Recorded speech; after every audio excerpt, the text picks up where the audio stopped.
يا شهر الخير عساك بخير، في هذا العام نشوفك غير. اختلت لدروب تحل قلوب، لهالأنوار بحنين نذوب. تحن لها المجالس لمة الأحباب، ولنفاس التلاوة في حضن الكتاب. وعنا اليوم يا حسرة مغلقة الأبواب، مجالس خالية وتناشد الغياب. وبالقرآن هي تزداد. يا الله يا رحمن يا منان يا الله. شهر الصيام في هذا العام، لفعلنا بدمع الأيام. مساجدنا ومآتمنا وسط حسرة اختلت منا. نساي الليلة النص بسؤال الحال، عن البهجة التزفها بفرحة الأطفال. غصب هذه السنة تتغير الأحوال، وندعي ربنا يرجعها بالآمال. بالإحسان يا سبحان. يا الله يا رحمن يا منان يا الله. يا حيدر يا أبو الحسنين، يا قالع حصن خيبر، يا فارس بدر وحنين. صدق بالغدر تتطبع، شباب دمه يتخضب، لاجله بالحزن ننحب. يا فجعة قلب زينب، يا علي وياها نصيح. علي بمحرابه يطبع، والموكب عسى الطم صدور حنينا. كانت هالشوارع هاي نمليها مراثينا. يا الله يا الله يا رحمن يا منان يا الله. من الإحياء نعيش أجواء، من الدعوات مثل صدى وله عشنا البيوت الله ليالي النور يا الله. مضايف ليلة القدر الكرم والجود عظيمة النعم من رحمة المعبود. وإذا ما إحنا قدرنا الذي موجود على هذا الشهر ما نضمن إن نعود بالغفران يا ذا الشان.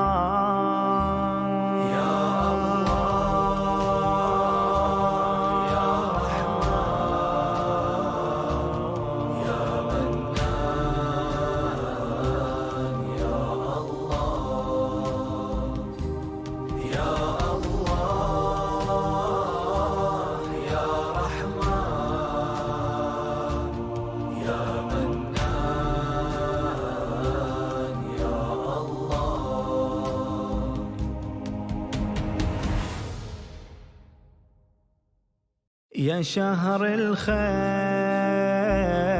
عساك بخير في هذا العام نشوفك غير. اختلت لدروب تحل قلوب لهالأنوار بحنين الذوب. تحن لها المجالس لمة الأحباب ولنفاس التلاوة في حضن الكتاب. وعنا اليوم يا حسرة مغلق الأبواب مجالس خالية وتناشد الغياب. وبالقرآن هي تزداد. يا الله يا رحمن يا منان يا الله. شهر الصيام في هذا العام لفعلنا بدمع الأيام. مساجدنا ومآتمنا وسط حسرة اختلت منا. نساي الليلة النص بسؤال الحال عن البهجة التزفها بفرحة الأطفال. غصب هذه السنة تتغير الأحوال وندعي ربنا يرجعها بالآمال بالإحسان يا سبحان. يا الله يا رحمن يا منان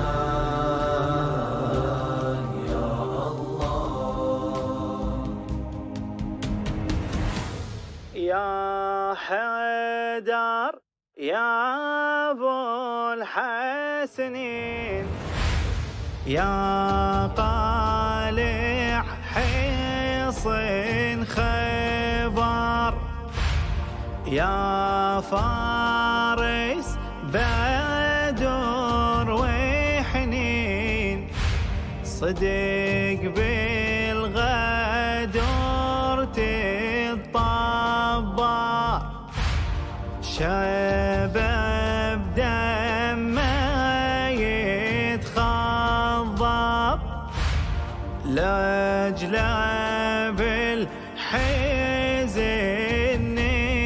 حب يا فجعة قلب زينب يا علي وياها نصيح علي بمحرابه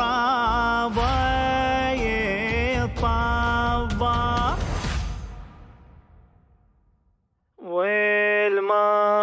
والموكب عسى الطم صدور حنينا كانت هالشوارع هاي نمليها مراثينا يا الله يا الله يا رحمن يا منان يا الله من الأحياء نعيش أجواء من الدعوات بقت لصدى وله عشنا البيوت الله ليالي النور يا الله مضايف ليلة القدر الكرم والجود عظيمة النعم من رحمة المعبود وإذا ما إحنا قدرنا الذي موجود على هذا الشهر ما نضمن إن نعود بالغفران يا ذا الشان يا الله يا رحمن يا منان يا الله يا الله يا رحمن يا منان يا الله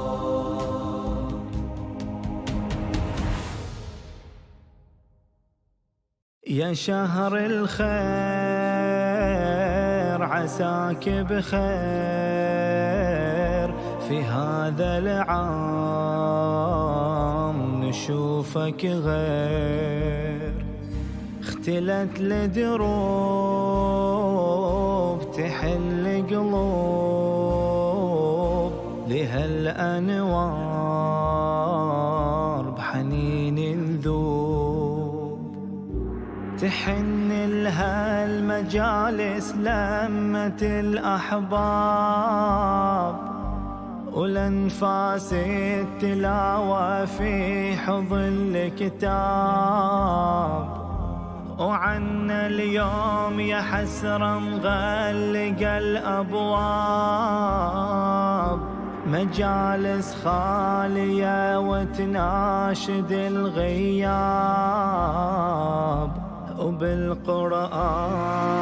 وبالقرآن هي تزداد يا الله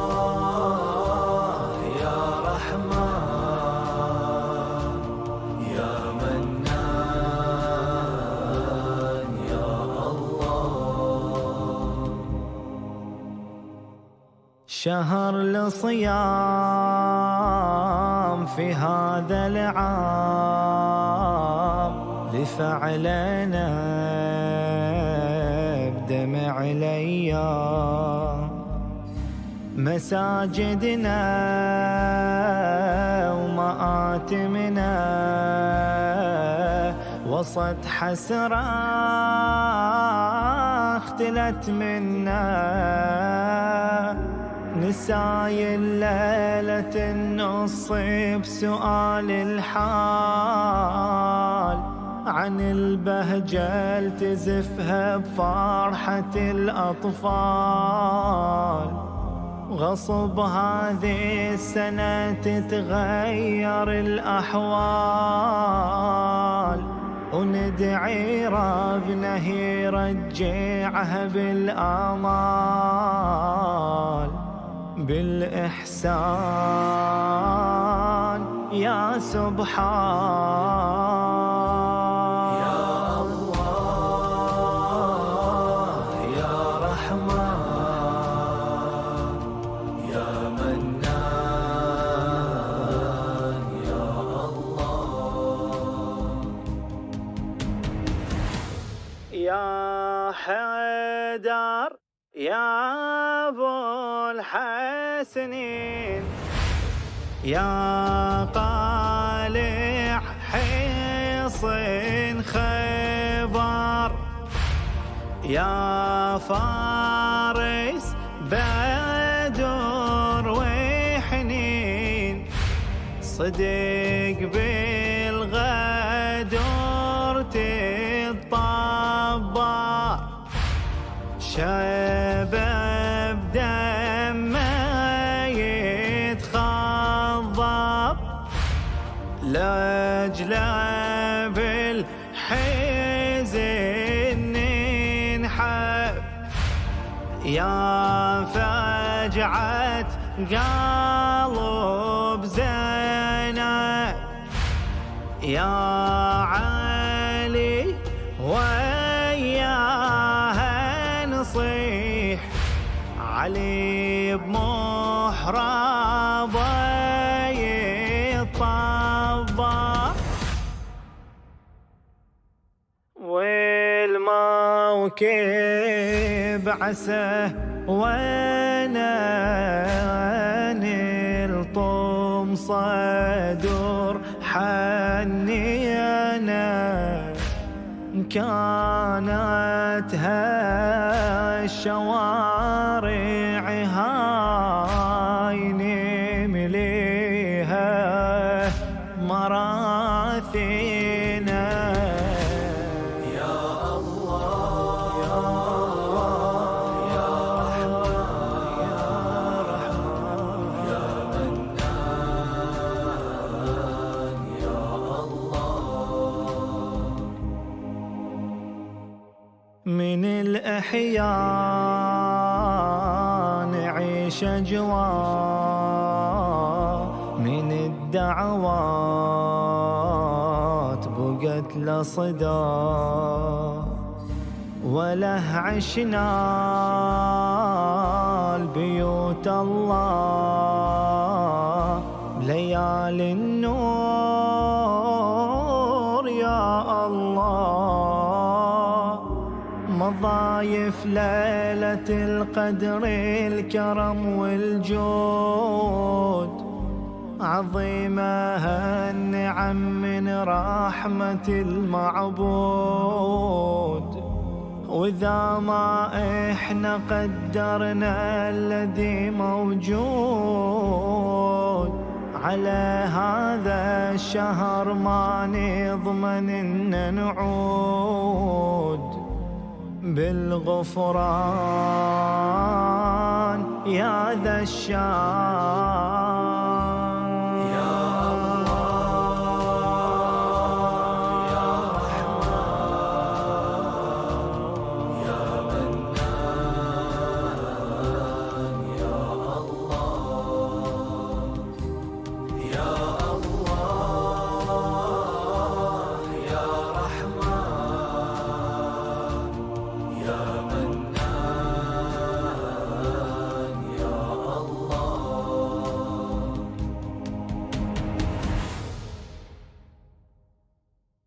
يا شهر الخير عساك بخير، في هذا العام نشوفك غير. اختلت لدروب تحل قلوب، لهالأنوار بحنين نذوب. تحن لها المجالس لمة الأحباب، ولنفاس التلاوة في حضن الكتاب. وعنا اليوم يا حسرة مغلق الأبواب، مجالس خالية وتناشد الغياب، وبالقرآن هي تزداد. يا الله يا رحمن يا منان يا الله. شهر الصيام في هذا العام، لفعلنا بدمع الأيام. مساجدنا ومآتمنا وسط حسرة اختلت منا. نساي الليلة النص بسؤال الحال، عن البهجة التزفها بفرحة الأطفال. غصب هذه السنة تتغير الأحوال، وندعي ربنا يرجعها بالآمال. بالإحسان يا سبحان.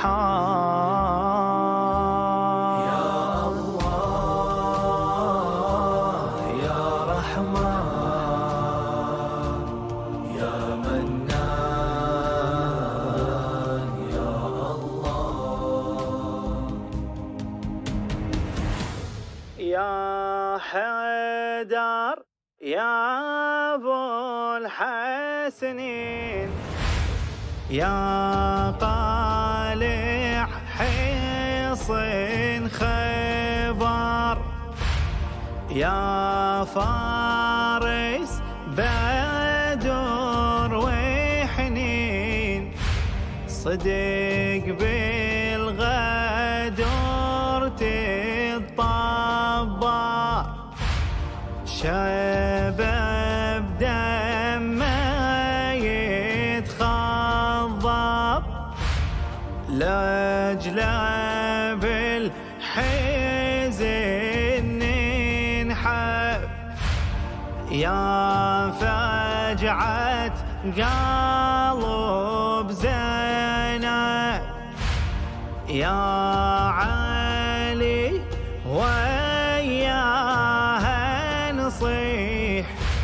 علي بمحرابه يطبع،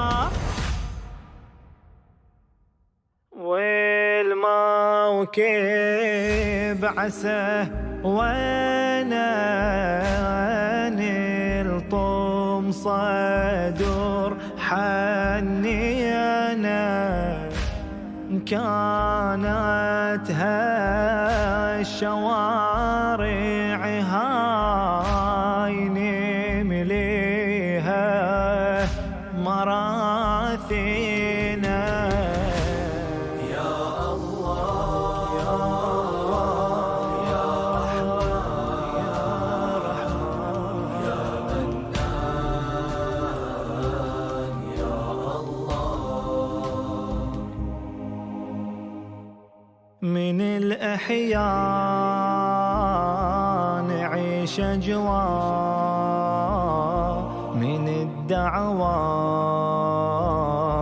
بقت لصدى. وله عشنا البيوت الله، ليالي النور يا الله.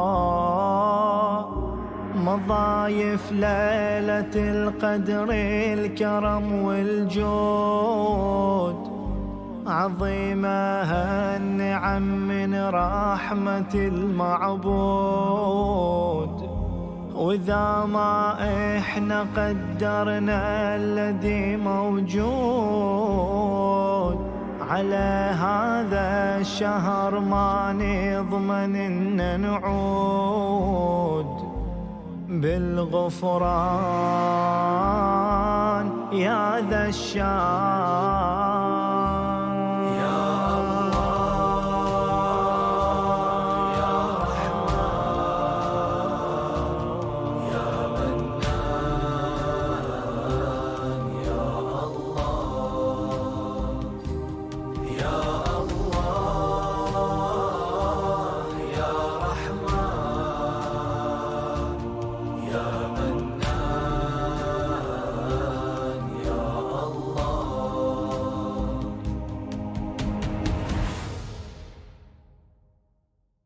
يا شهر الخير عساك بخير، في هذا العام نشوفك غير، اختلت لدروب تحل قلوب لهالأنوار بحنين نذوب، تحن لها المجالس لمة الأحباب،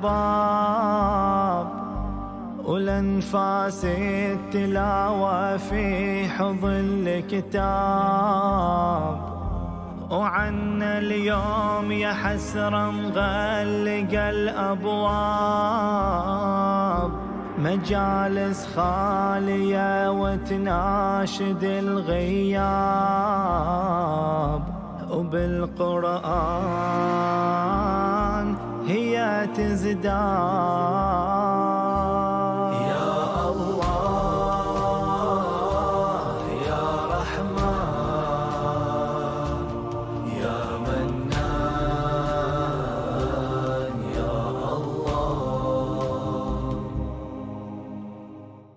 شهر الصيام في هذا العام، لفعلنا بدمع الأيام، مساجدنا ومآتمنا وسط حسرة اختلت منا، نساي الليلة النص بسؤال الحال، عن البهجة التزفها بفرحة الأطفال، غصب هذه السنة تتغير الأحوال، وندعي ربنا يرجعها بالآمال، بالإحسان يا سبحان. يا الله يا رحمن يا منان يا الله، يا حيدر يا أبو الحسنين، يا طالع حصن خيبر، يا فارس بدر وحنين، صدق بالغدر تتطبع، شباب دمه يتخضب، لاجله بالحزن ننحب، يا فجعة قلب زينب، يا علي وياها نصيح، علي بمحرم محرابه يطبع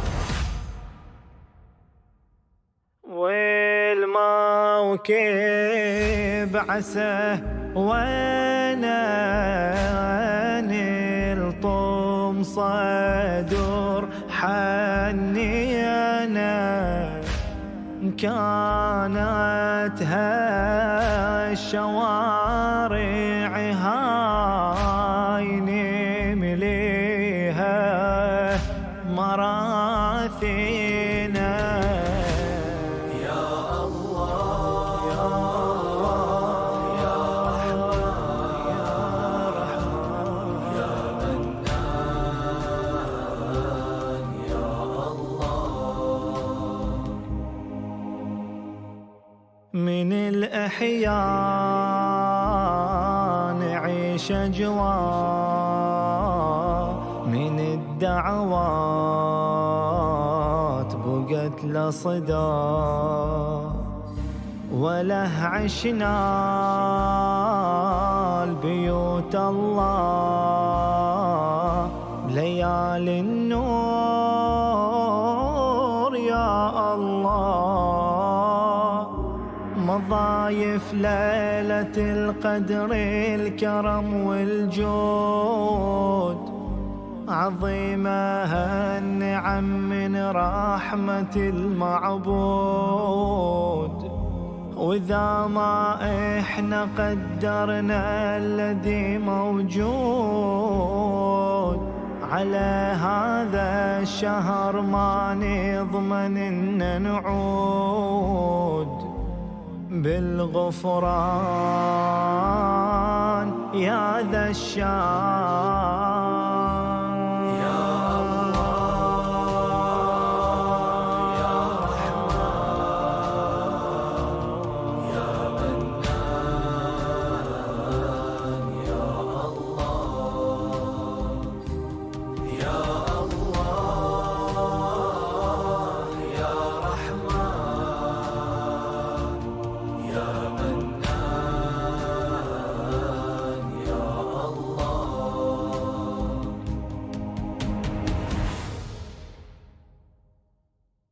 يا شهر الخير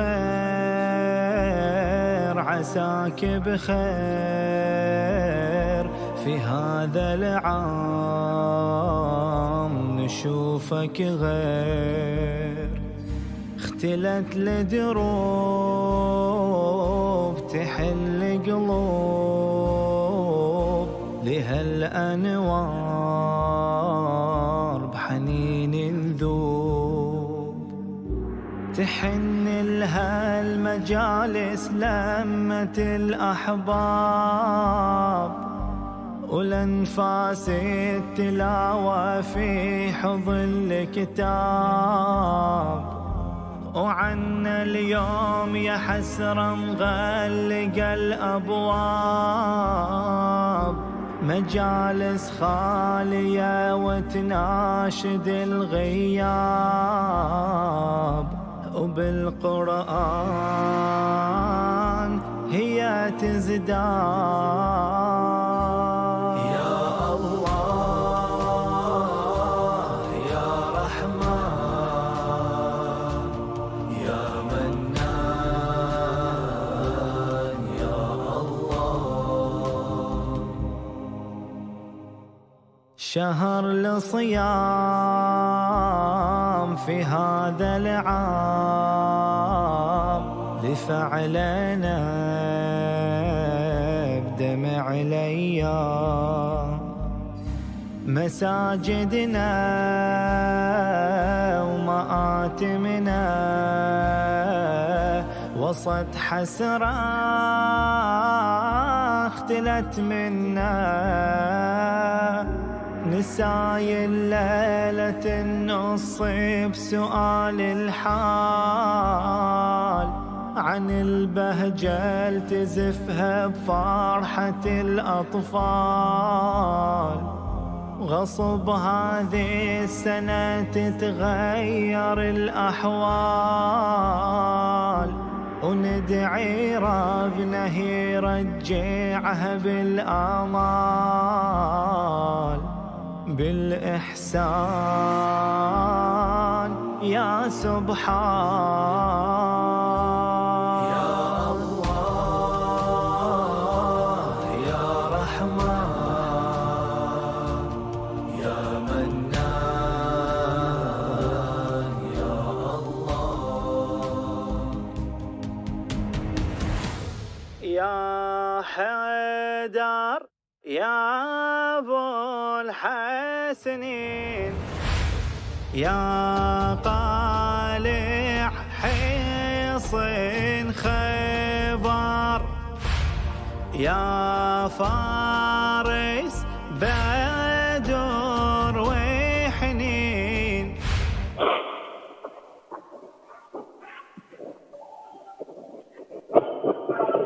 أعوذ بالله من الشيطان الرجيم. بسم الله الرحمن الرحيم. إليه يرد علم الساعة وما تخرج من ثمرات من أكمامها وما تحمل من أنثى ولا تضع إلا بعلمه ويوم يناديهم أين شركائي قالوا أذناك ما منا من شهيد وضل عنهم ما كانوا يدعون من قبل وظنوا ما لهم من محيص. لا يسأم الإنسان من دعاء الخير وإن مسه الشر فيئوس قنوط. ولئن أذقناه رحمة منا من بعد ضراء مسته ليقولن هذا لي وما أظن الساعة قائمة ولئن رجعت إلى ربي إن لي عنده للحسنى فلننبئن الذين كفروا بما عملوا ولنذيقنهم من عذاب قليل. وإذا أنعمنا على الإنسان أعرض ونأى بجانبه وإذا مسه الشر فذوقوا دعاء عظيم. قل أرأيتم إن كان من عند الله ثم كفرتم به من أضل ممن هو في شقاق بعيد. سنريهم آياتنا في الآفاق وفي أنفسهم حتى يتبين لهم أنه الحق. أولم يكف بربك أنه على كل شيء شهيد. ألا إنهم في مرية من لقاء ربهم ألا إنه بكل شيء محيط. بسم الله الرحمن الرحيم. حميم عين سين قاف. كذلك يوحى إليك وإلى الذين من قبلك الله العزيز الحكيم. له ما في السماوات وما في الأرض وهو العلي العظيم. تكاد السماوات يتفطرن من فوقهن والملائكة يسبحون بحمد ربهم ويستغفرون لمن في الأرض ألا إن الله هو الغفور الرحيم. والذين اتخذوا من دونه أولياء الله حفيظ عليهم وما أنتم عليهم بوكيل. وكذلك أوحينا إليك قرآنا عربيا لتنذر أم القرى ومن حولها وتنذر يوم الجمع لا ريب فيه. فريق في الجنة وفريق في السعير. فريق في الجنة وفريق في السعير. ولو شاء الله لجعلهم أمة واحدة ولكن يدخل من يشاء في رحمته والظالمون ما لهم من ولي ولا نصير. أم اتخذوا من دونه أولياء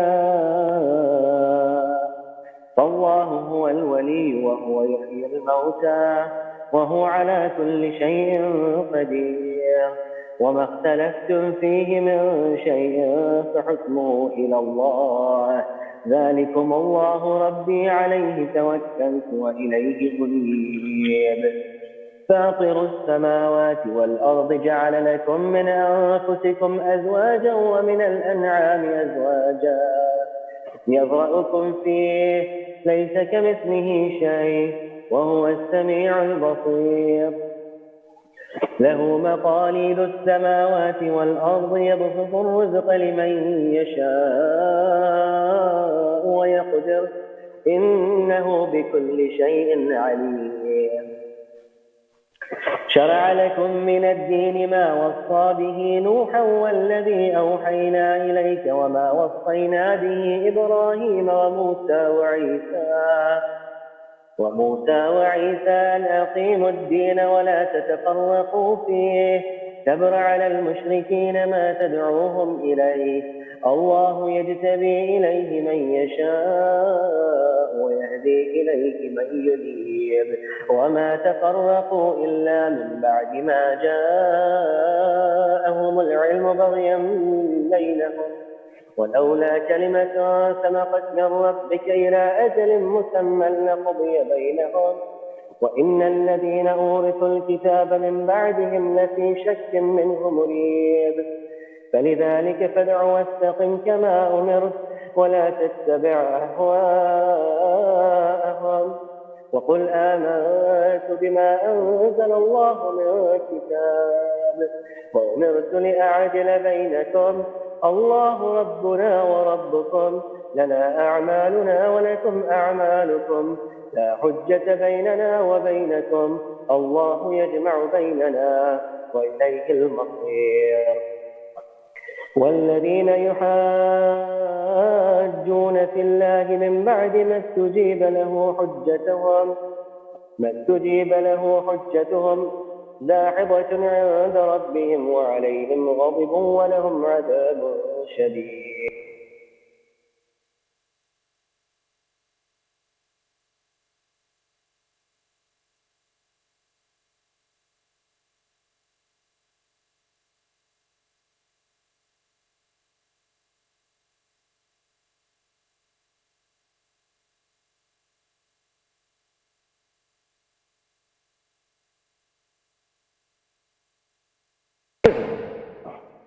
ألا إن الذين يمارون في الساعة لفي ضلال بعيد. الله لطيف بعباده يرزق من يشاء وهو القوي العزيز. من كان يريد حرث الآخرة نزد له في حرثه وما كان يريد حرث الدنيا نؤته منها وما له في الآخرة من نصيب. أم لهم شركاء شرعوا لهم من الدين ما لم يأذن به الله، ولولا كلمة الفصل لقضي بينهم وإن الظالمين لهم عذاب أليم. ترى الظالمين مشفقين مما كسبوا وهو واقع بهم، والذين آمنوا وعملوا الصالحات في روضات الجنات لهم ما يشاءون عند ربهم، ذلك هو الفضل الكبير. ذلك الذي يبشر الله عباده الذين آمنوا وعملوا الصالحات.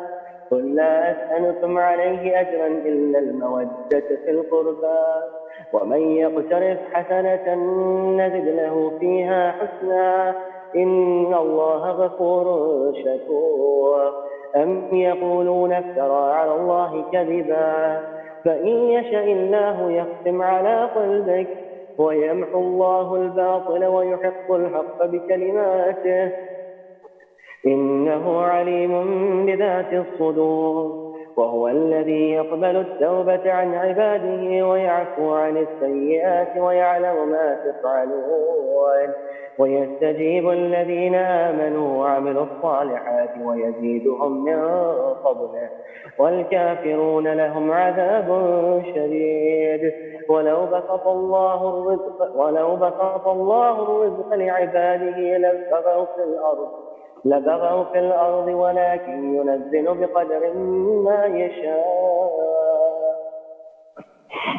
إنه بعباده خبير بصير. وهو الذي ينزل الغيث من بعد ما قنطوا وينشر رحمته وهو الولي الحميد. ومن آياته خلق السماوات والأرض وما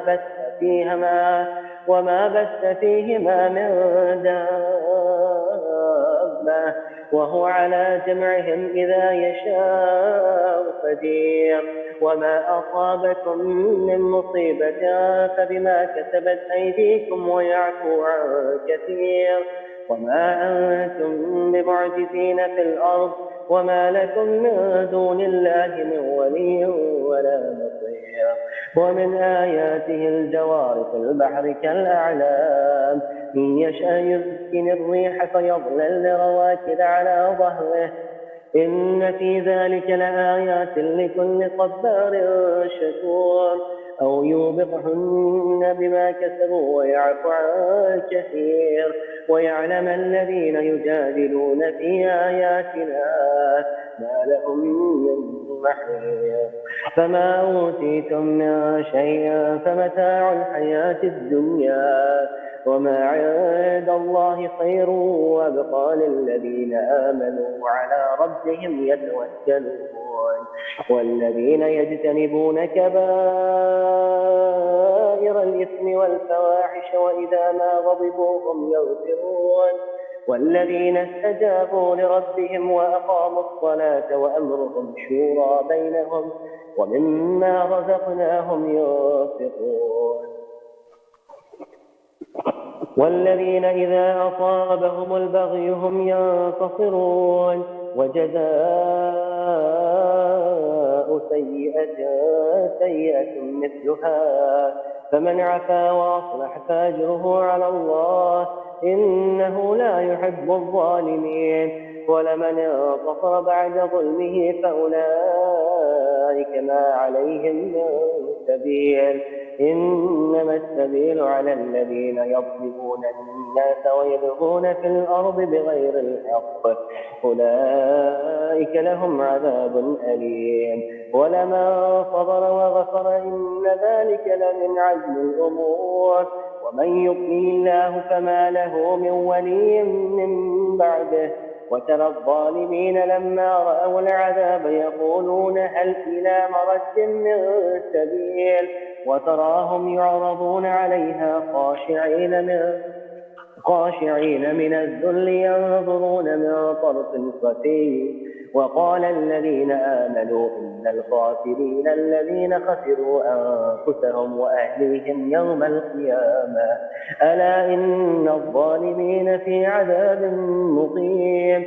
وما كان لهم من أولياء ينصرونهم من دون الله ومن يضلل الله فما له من سبيل. استجيبوا لربكم من قبل أن يأتي يوم لا مرد له من الله ما لكم من ملجأ يومئذ وما لكم من نكير.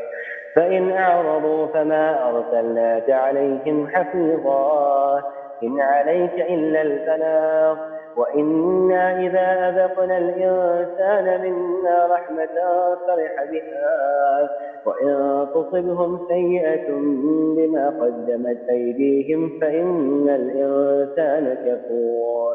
لله ملك السماوات والأرض يخلق ما يشاء يهب لمن يشاء إناثا ويهب لمن يشاء الذكور أو يزوجهم ذكرانا وإناثا ويجعل من يشاء عقيما إنه عليم قدير. وما كان لبشر أن يكلمه الله إلا وحيا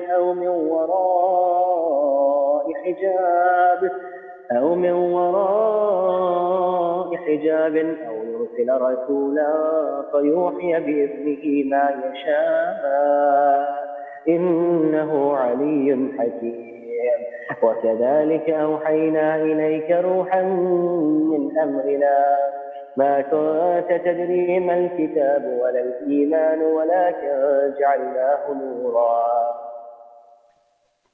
ولكن جعلناه نورا نهدي به من نشاء من عبادنا وإنك لتهدي إلى صراط مستقيم صراط الله الذي له ما في السماوات وما في الأرض ألا إلى الله تصير الأمور. بسم الله الرحمن الرحيم حميم والكتاب المبين إنا جعلناه قرآنا عربيا لعلكم تعقلون وإنه في أم الكتاب لدينا لعلي حكيم. أفنضرب عنكم الذكر صفحا أن كنتم قوما مسرفين وكم أرسلنا من نبي في الأولين وما يأتيهم من نبي إلا كانوا به يستهزئون فأهلكنا أشد منهم بطشا ومضى مثل الأولين ولئن سألتهم من خلق السماوات والأرض ليقولن خلقهن العزيز العليم الذي جعل لكم الأرض مهدا وجعل لكم فيها سبلا لعلكم تهتدون والذي نزل من السماء ماء بقدر فأنشرنا به بلدة ميتا كذلك تخرجون والذي خلق الأزواج كلها وجعل لكم من الفلك والأنعام ما تركبون لتستووا على ظهوره ثم تذكروا نعمة ربكم إذا استويتم عليه وتقولوا سبحان الذي سخر لنا هذا وما كنا له مقرنين وإنا إلى ربنا لمنقلبون وجعلوا له من عباده جزءا إن الإنسان لكفور مبين أم اتخذ مما يخلق بنات وأصفاكم للبنين وإذا بشر أحدهم بما ضرب للرحمن مثلا ظل وجهه مسودا وهو كظيم أومن ينشأ في الحلية وهو في الخصام غير مبين وجعلوا الملائكة الذين هم عباد الرحمن إناثا أشهدوا خلقهم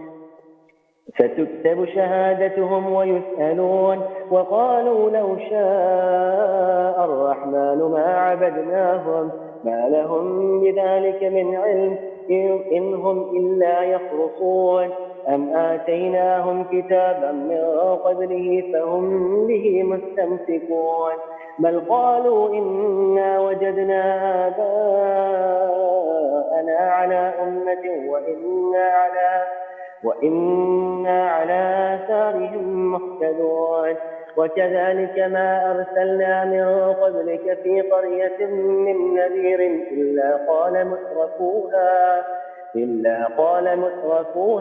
إنا وجدنا آباءنا على أمة وإنا على آثارهم مقتدون قال أولو جئتكم بأهدى مما وجدتم عليه آباءكم قالوا إنا بما أرسلتم به كافرون فانتقمنا منهم فانظر كيف كان عاقبة المكذبين وإذ قال إبراهيم لأبيه وقومه إنني براء ما تعبدون إلا الذي فطرني فإنه سيهدين وجعلها كلمة باقية في عقبه لعلهم يرجعون بل متعت هؤلاء وآباءهم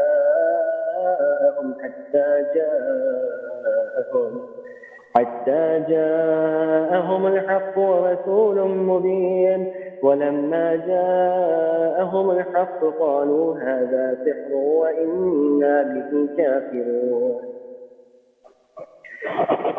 وقالوا لولا نزل هذا القرآن على رجل من القريتين عظيم أهم يقسمون رحمة ربك نحن قسمنا بينهم معيشتهم في الحياة الدنيا ورفعنا بعضهم فوق بعض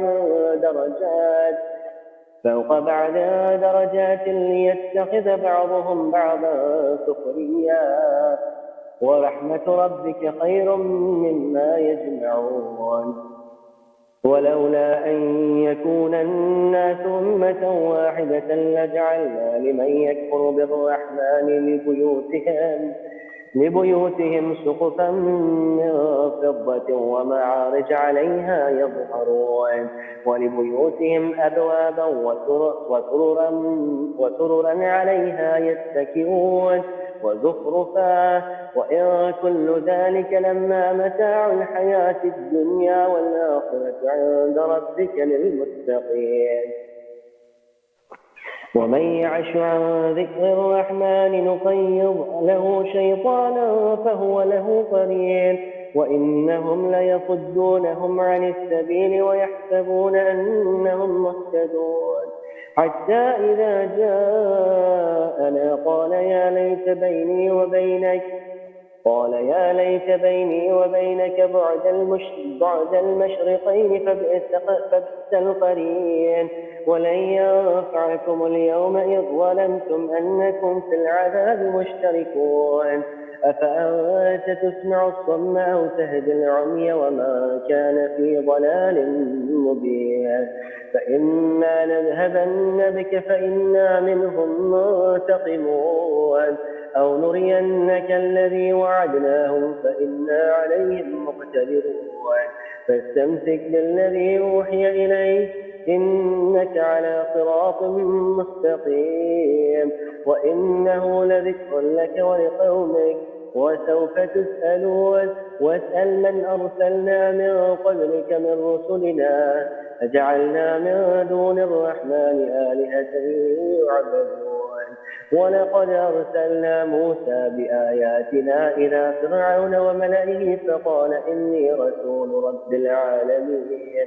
فلما جاءهم بآياتنا إذا هم منها يضحكون وما نريهم من آية إلا هي أكبر من أختها وأخذناهم بالعذاب لعلهم يرجعون وقالوا يا أيها الساحر ادع لنا ربك بما عهد عندك إننا لمهتدون فلما كشفنا عنهم العذاب إذا هم ينكثون ونادى فرعون في قومه قال يا قوم أليس لي ملك مصر وهذه الأنهار تجري من تحتي أفلا تبصرون أم أنا خير من هذا الذي هو مهين ولا يكاد يبين فلولا ألقي عليه أسورة من ذهب أو جاء معه الملائكة مقترنين فاستخف قومه فأطاعوه إنهم كانوا قوما فاسقين فلما آسفونا انتقمنا منهم فأغرقناهم أجمعين فجعلناهم سلفا ومثلا للآخرين ولما ضرب ابن مريم مثلا إذا قومك منه يصدون وقالوا آلهتنا خير أم هو ما ضربوه لك إلا جدلا بل هم قوم خصمون إن هو إلا عبد أنعمنا عليه وجعلناه مثلا لبني إسرائيل ولو نشاء لجعلنا منكم ملائكة في الأرض يخلقون وإنه لعلم للساعة فلا تمترن بها واتبعون هذا صراط مستقيم ولا يصدنكم الشيطان إنه لكم عدو مبين ولما جاء عيسى بالبينات قال قد جئتكم بالحكمة ولأبين لكم بعض الذي تختلفون فيه فاتقوا الله وأطيعون إن الله هو ربي وربكم فاعبدوه هذا صراط مستقيم فاختلف الأحزاب من بينهم فويل للذين ظلموا من عذاب يوم أليم هل ينظرون إلا الساعة أن تأتيهم بغتة وهم لا يشعرون الأخلاء يومئذ بعضهم لبعض عدو إلا المتقون يا عباد لا خوف عليكم اليوم ولا أنتم تحزنون الذين آمنوا بآياتنا وكانوا مسلمين ادخلوا الجنة أنتم وأزواجكم تحبرون يطاف عليهم بصحاف من ذهب وأكواب وفيهم ما تشتهيه الأنفس وتلذ الأعين وأنتم فيها خالدون وتلك الجنة التي أورثتموها بما كنتم تعملون لكم فيها فاكهة كثيرة منها تأكلون إن المجرمين في عذاب جهنم خالدون لا يفتر عنهم وهم فيه مبلسون وما ظلمناهم ولكن كانوا هم الظالمين ونادوا يا مالك ليقض علينا ربك قال إنكم ماكثون لقد جئناكم بالحق ولكن أكثركم للحق كارهون أم أبرموا أمرا فإنا مبرمون أم يحسبون أنا لا نسمع سرهم ونجواهم بلى ورسلنا لديهم يكتبون قل إن كان للرحمن ولد فأنا أول العابدين سبحان رب السماوات والأرض رب العرش عما يصفون فذرهم يخوضوا ويلعبوا حتى يلاقوا يومهم الذي يوعدون وهو الذي في السماء إله وفي الأرض إله وهو الحكيم العليم وتبارك الذي له ملك السماوات والأرض وما بينهما وعنده علم الساعة وإليه ترجعون ولا يملك الذين يدعون من دونه الشفاعة إلا من شهد بالحق وهم يعلمون ولئن سألتهم من خلقهم ليقولن الله فأنى يؤفكون وقيله يا رب إن هؤلاء قوم لا يؤمنون فاصفح عنهم وقل سلام فسوف يعلمون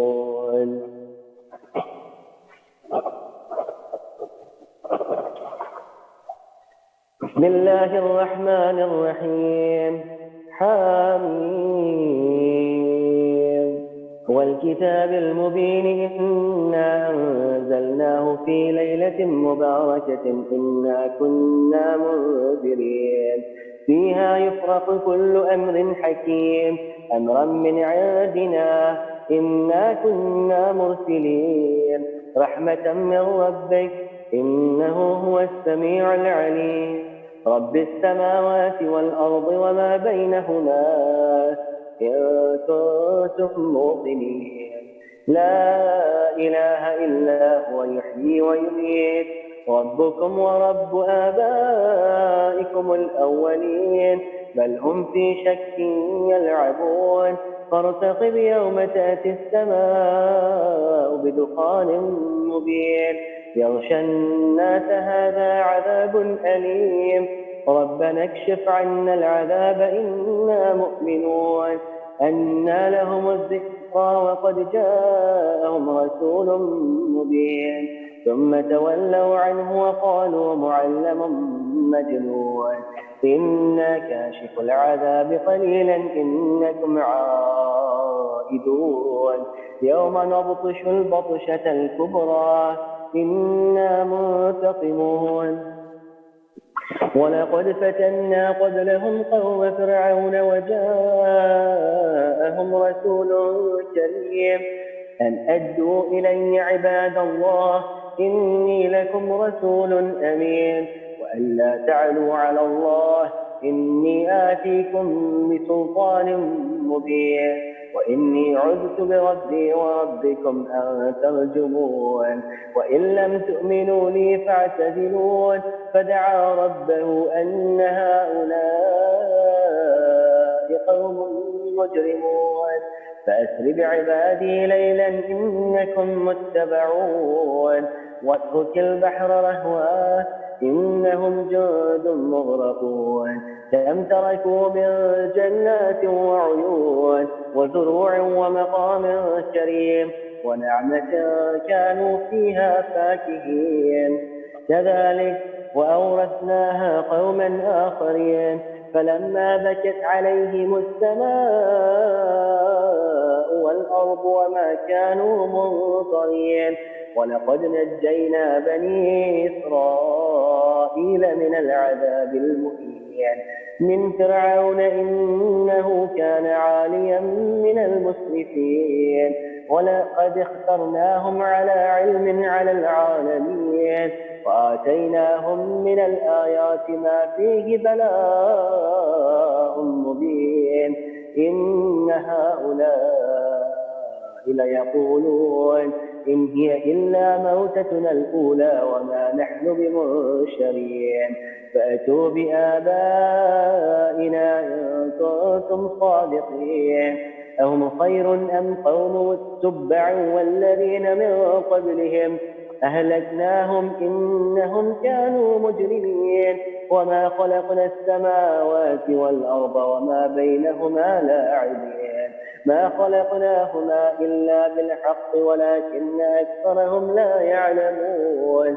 إن يوم الفصل ميقاتهم أجمعين يوم لا يغني مولى عن مولى شيئا ولا هم ينصرون إلا من رحم الله إنه هو العزيز الرحيم.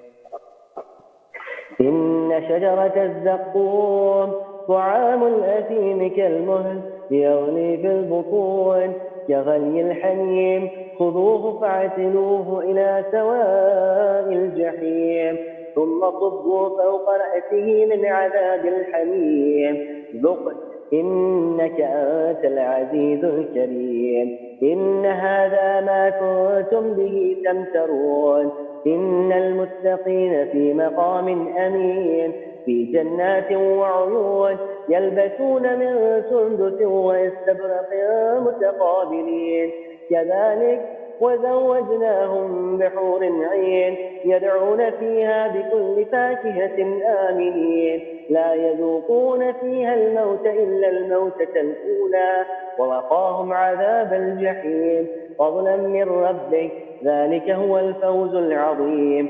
فإنما يسرناه بلسانك لعلهم يتذكرون فارتقب إنهم مرتقبون. آمنا بالله وصدق الله العلي العظيم.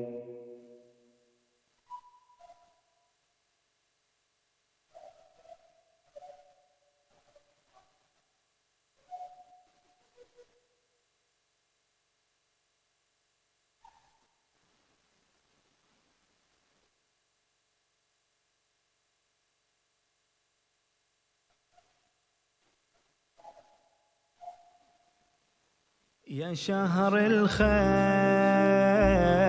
عساك بخير في هذا العام نشوفك غير اختلت لدروب تحل قلوب لهالأنوار بحنين الذوب، تحن لها المجالس لمة الأحباب، ولنفاس التلاوة في حضن الكتاب. وعنا اليوم يا حسرة مغلق الأبواب، مجالس خالية وتناشد الغياب، وبالقرآن هي تزداد. يا الله يا رحمن يا منان يا الله، شهر الصيام في هذا العام، لفعلنا بدمع الأيام. مساجدنا ومآتمنا وسط حسرة اختلت منا، نساي الليلة النص بسؤال الحال، عن البهجة التزفها بفرحة الأطفال. غصب هذه السنة تتغير الأحوال، وندعي ربنا يرجعها بالآمال، بالإحسان يا سبحان. يا الله يا رحمن يا منان يا الله، يا حيدر يا أبو الحسنين، يا طالع حصن خيبر، يا فارس بدر وحنين، صدق بالغدر تتطبع، شباب دمه يتخضب، لاجله بالحزن ننحب، يا فجعة قلب زينب، يا علي وياها نصيح، علي بمحرابه يطبع،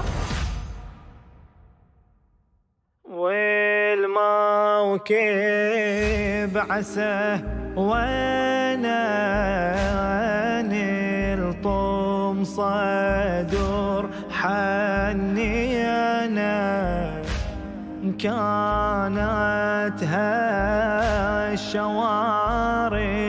هاي نمليها مراثينا.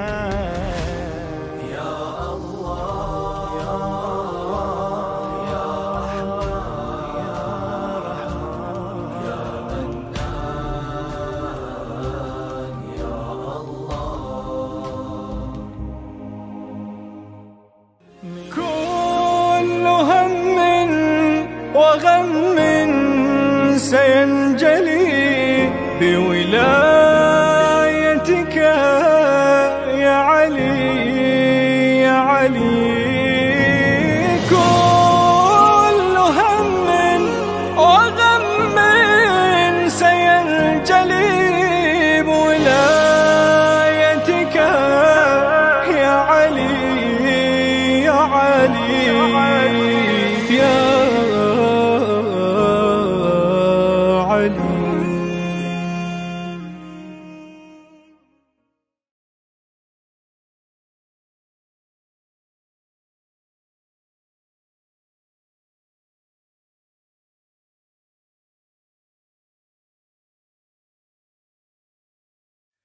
اللهم صل على محمد وآل محمد.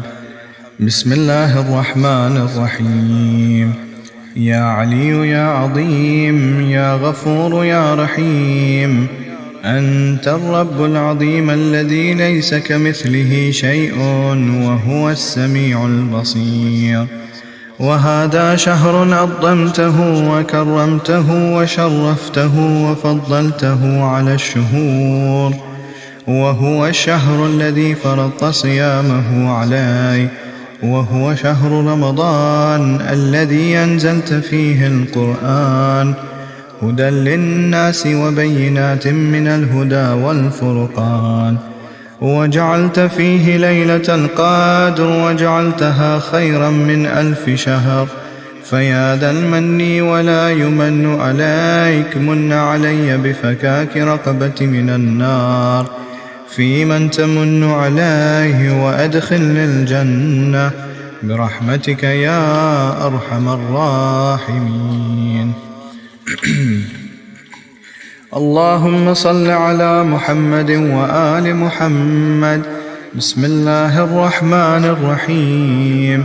اللهم رب شهر رمضان الذي أنزلت فيه القرآن وافترضت على عبادك فيه الصيام، صل على محمد وآل محمد، وارزقني حج بيتك الحرام في عامي هذا وفي كل عام، واغفر لي تلك الذنوب العظام، فإنه لا يغفرها غيرك يا رحمن يا علام. اللهم صل على محمد وآل محمد. بسم الله الرحمن الرحيم.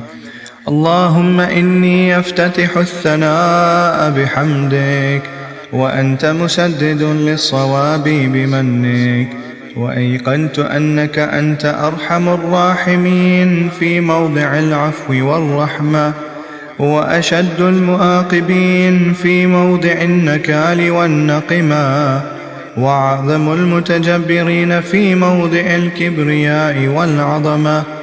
اللهم أذنت لي في دعائك ومسألتك، فاسمع يا سميع مدحتي، وأجب يا رحيم دعوتي، وأقل يا غفور أثرتي. فكم يا إلهي من كربة قد فرجتها، وهموم قد كشفتها، وأثرة قد أقلتها، ورحمة قد نشرتها، وحلقة بلاء قد فككتها. الحمد لله الذي لم يتخذ صاحبة ولا ولدا، ولم يكن له شريك في الملك، ولم يكن له ولي من الذل، وكبره تكبيرا. الله أكبر. الحمد لله بجميع محامده كلها على جميع نعمه كلها. الحمد لله لا مضاد له في ملكه، ولا منازع له في أمره. الحمد لله الذي لا شريك له في خلقه، ولا شبيه له في عظمته. الحمد لله الفاشي في الخلق أمره وحمده، الظاهر بالكرم مجده، الباسط بالجود يده، الذي لا تنقص خزائنه، ولا تزيده كثرة العطاء إلا جودا وكرما، إنه هو العزيز الوهاب. اللهم إني أسألك قليلا من كثير، مع حاجة بي إليه عظيما، وغناك عنه قديم، وهو عندي كثير، وهو عليك سهل يسير. اللهم إن عفوك عن ذنبي، وتجاوزك عن خطيئتي، وصفحك عن ظلمي، وسترك على قبيح عملي، وحلمك عن كثير جرمي، عندما كان من خطئي وعمدي، أجمعني في أن أسألك ما لا أستوجبه منك، الذي رزقتني من رحمتك، وأريتني من قدرتك، وأرفتني من إجابتك، فصرت أدعوك آمنا وأسألك مستأنسا، لا خائفا ولا وجلا، مدلا عليك فيما قصدت فيه إليك، فإن أبت عني اعتبت بجهلي عليك، ولعل الذي أبت عني هو خير لي لعلمك بعاقبة الأمور، فلم أر مولا كريما أصبر على عبد لئيم منك علي. يا رب إنك تدعوني فأولي عنك، وتتحبب إلي وأتبغض إليك، وتتودد إلي فلا أقبل منك، كأن لي التطول عليك، فلم يمنعك ذلك من الرحمة لي والأيك والتفضل علي بجودك وكرمك، فارحم عبدك الجاهل وجد عليه بفضل إحسانك، إنك جواد كريم. الحمد لله مالك الملك مجري الفلك مسخر الرياح فالق الإصباح ديان الدين رب العالمين. الحمد لله على حلمه بعد علمه، والحمد لله على عفوه بعد قدرته، والحمد لله على طول أناته في غضبه وهو قادر على ما يريد. الحمد لله خالق الخلق باسط الرزق فالق الإصباح ذي الجلال والإكرام والفضل والإنعام، الذي بعد فلا يراه وقرب فشهد النجوى تبارك وتعالى. الحمد لله الذي ليس له منازع يعادله، ولا شبيه يشاكله، ولا ظهير يعاضده، قهر بعزته الأعزاء وتواضع لعظمته العظماء، فبلغ بقدرته ما يشاء. الحمد لله الذي يجيبني حين أنادي، ويستر علي كل عورة وأنا أعصي، ويعظم النعمة علي فلا أجازي، فكم من موهبة هنيئة قد أعطاني، وعظيمة مخوفة قد كفاني، وبهجة مونقة قد أراني، فأثني عليه حامدا وأذكره مسبحا.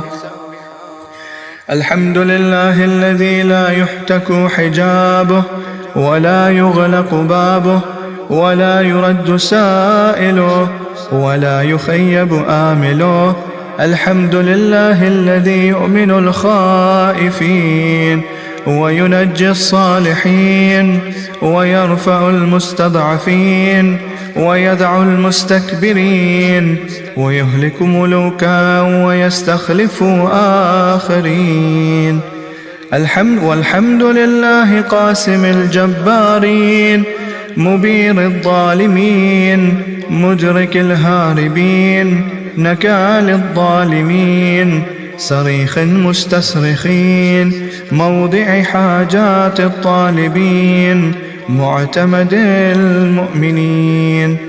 الحمد لله الذي من خشيته ترعد السماء وسكانها، وترجف الأرض وأمارها، وتموج البحار ومن يسبح في غمراتها.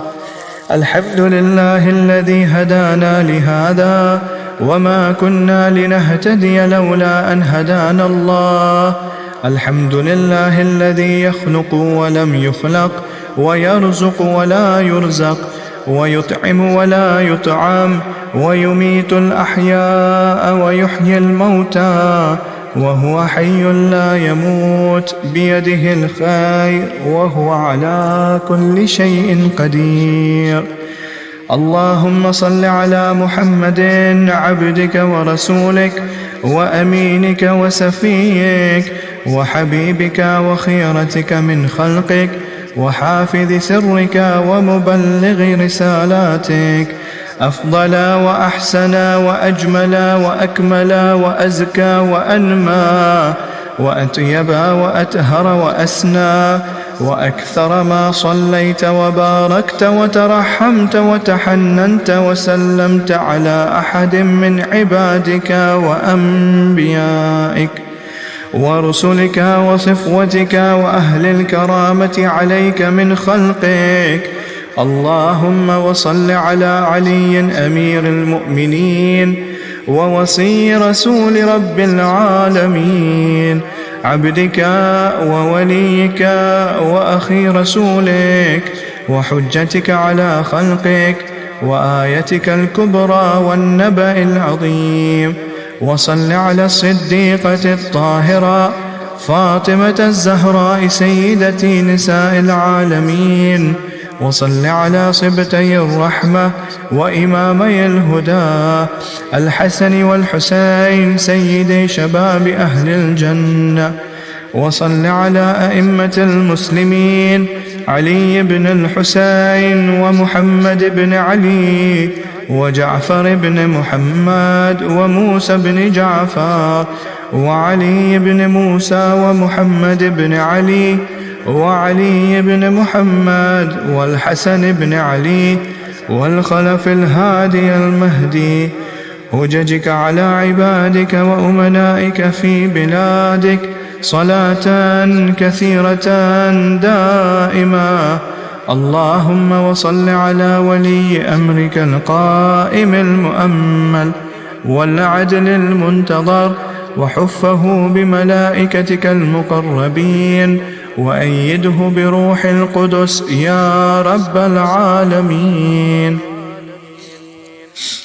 اللهم اجعله الداعي إلى كتابك والقائم بدينك، استخلفه في الأرض كما استخلفت الذين من قبله، مكن له دينه الذي ارتضيته له، أبدله من بعد خوفه أمنا، يعبدك لا يشرك بك شيئا.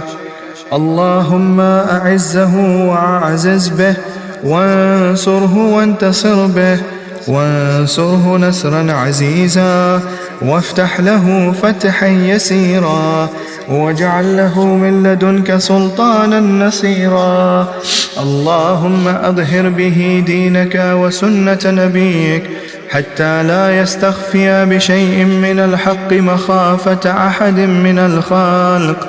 اللهم إنا نرغب إليك في دولة كريمة تعز بها الإسلام وأهله، وتذل بها النفاق وأهله، وتجعلنا فيها من الدعاة إلى طاعتك والقادة إلى سبيلك، وترزقنا بها كرامة الدنيا والآخرة.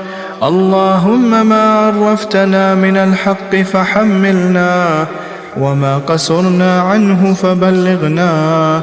اللهم المن به شعثنا، واشأب به صدعنا، وارتق به فتقنا، وكثر به قلتنا، واعزز به ذلتنا، وأغن به عائلنا، واقض به عن مغرمنا، واجبر به فقرنا، وسد به خلتنا، ويسر به عسرنا، وبيض به وجوهنا، وفك به أسرنا، وأنجح به طلبتنا، وأنجز به مواعيدنا، واستجب به دعوتنا، واعتنا به سؤلنا، وبلغنا به من الدنيا والآخرة آمالنا، واعتنا به فوق رغبتنا يا خير المسؤولين وأوسع المعتين. اشف به صدورنا، وأذهب به غيظ قلوبنا، واهدنا به لما اختلف فيه من الحق بإذنك، إنك تهدي من تشاء إلى صراط مستقيم. وانصرنا به على عدوك وعدونا إله الحق. آمين. اللهم إنا نشكو إليك فقد نبينا صلواتك عليه وآله، وغيبة ولينا، وكثرة عدونا، وقلة عددنا، وشدة الفتن بنا، وتظاهر الزمان علينا. فصل على محمد وآله، وأعنا على ذلك بفتح منك تعجله، وبضر تكشفه، ونصر تعزه، وسلطان حق تظهره، ورحمة منك تجللناها، وعافية منك تلبسناها، برحمتك يا أرحم الراحمين.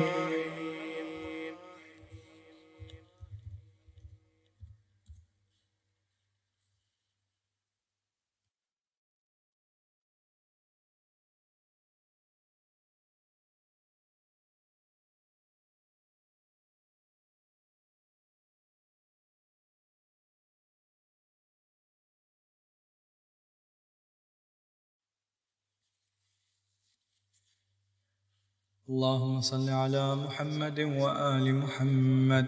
بسم الله الرحمن الرحيم. اللهم برحمتك في الصالحين فأدخلنا، وفي عليين فارفعنا، وبكأس من معين من عين سلسبيل فاسقنا، ومن الحور العين برحمتك فزوجنا، ومن الولدان المخلدين كأنهم لؤلؤ مكنون فأخدمنا، ومن ثمار الجنة والحوم الطير فأطعمنا، ومن ثياب السندس والحرير والاستبرق فألبسنا، وليلة القدر وحج بيتك الحرام وقتلا في سبيلك فوفق لنا، وصالح الدعاء والمسألة فاستجب لنا، وإذا جمعت الأولين والآخرين يوم القيامة فارحمنا، وبراءة من النار فاكتب لنا،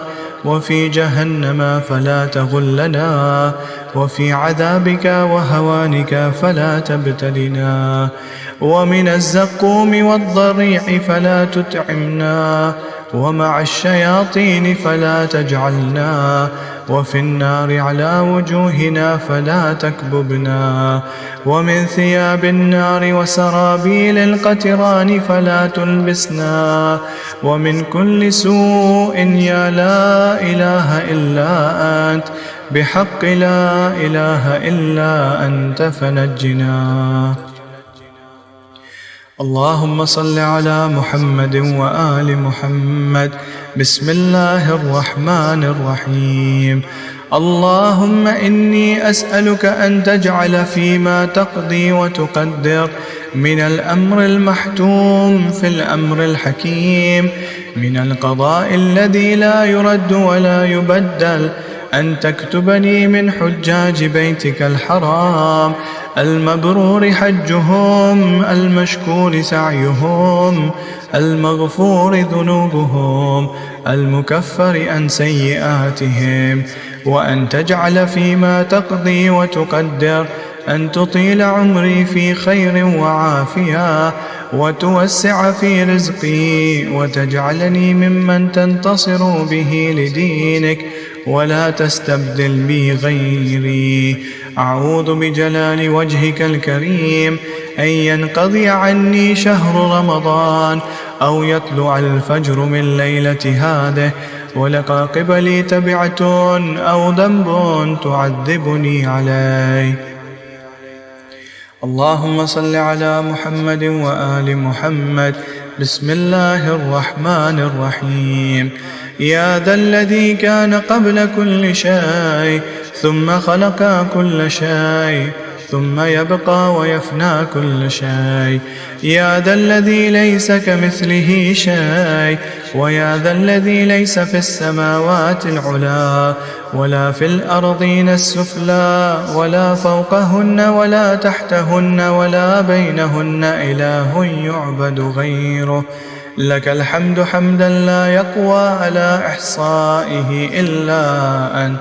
فصل على محمد وآل محمد صلاة لا يقوى على إحصائها إلا أنت.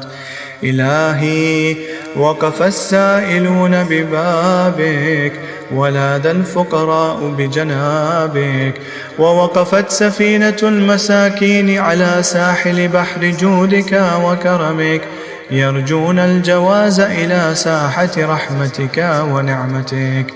إلهي إن كنت لا تغفر في هذا الشهر الشريف إلا من أخلص لك في صيامه وقيامه، فمن للمذنب المقصر إذا غرق في بحر ذنوبه وآثامه. إلهي إن كنت لا ترحم إلا المطيعين فمن للعاصين، وإن كنت لا تقبل إلا من العاملين فمن للمقصرين. إلهي ربح الصائمون وفاز القائمون ونجى المخلصون، ونحن عبيدك المذنبون، فارحمنا برحمتك واعتقنا من النار بعفوك يا كريم يا أرحم الراحمين. وصلى الله على محمد وآله الطاهرين. اللهم صل على محمد وآل محمد. بسم الله الرحمن الرحيم.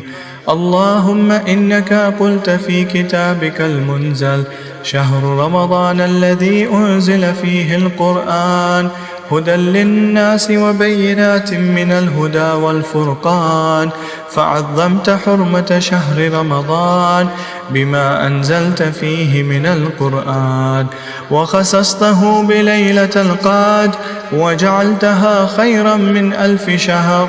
اللهم وهذه أيام شهر رمضان قد انقضت ولياليه قد تصرمت، وقد سرت يا إلهي منه إلى ما أنت أعلم به منا وأحصى لعدده من الخلق أجمعين، فأسألك بما سألك به ملائكتك المقربون وأنبياؤك المرسلون وعبادك الصالحون أن تصلي على محمد وآل محمد، وأن تفك رقبتي من النار وتدخلني الجنة برحمتك، وأن تتفضل علي بعفوك وكرمك، وتتقبل تقربي وتستجيب دعائي، وتمن علي بالأمن يوم الخوف من كل هول أعددته ليوم القيامة.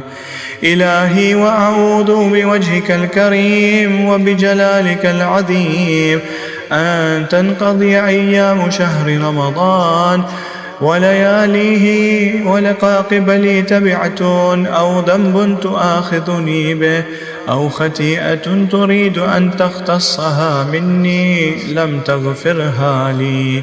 سيدي سيدي سيدي، أسألك يا لا إله إلا أنت، إذ لا إله إلا أنت، إن كنت رضيت عني في هذا الشهر فازدد عني رضا، وإن لم تكن رضيت عني فمن الآن فارض عني يا أرحم الراحمين.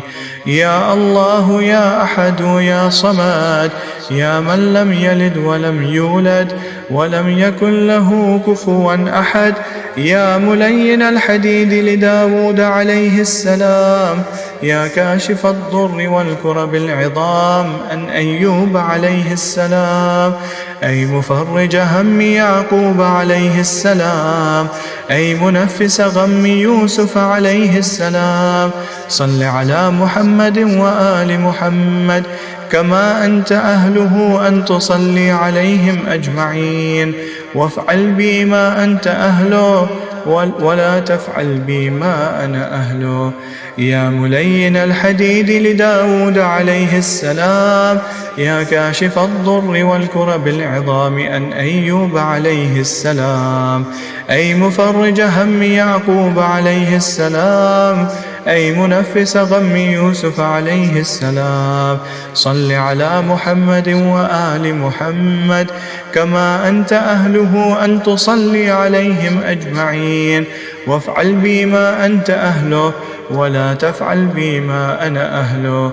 يا ملين الحديد لداود عليه السلام، يا كاشف الضر والكرب العظام عن أيوب عليه السلام، أي مفرج هم يعقوب عليه السلام، أي منفس غم يوسف عليه السلام.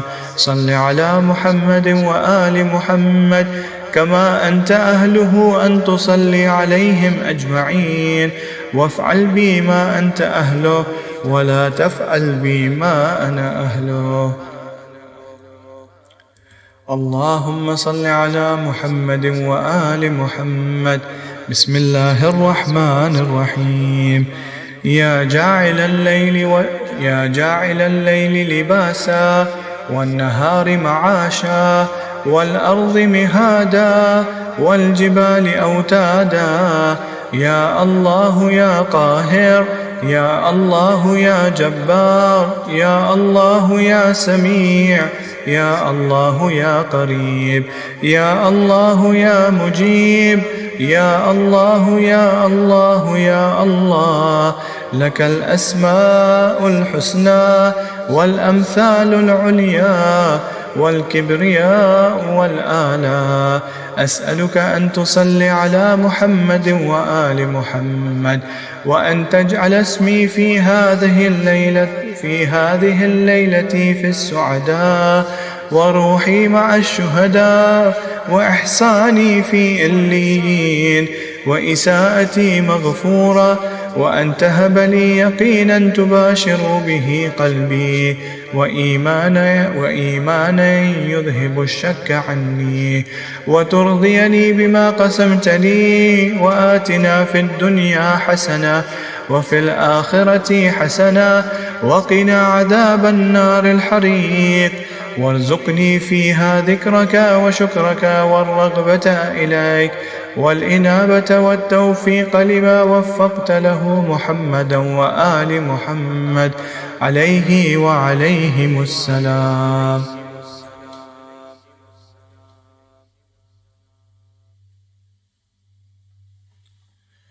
اللهم صل على محمد وآل محمد. بسم الله الرحمن الرحيم.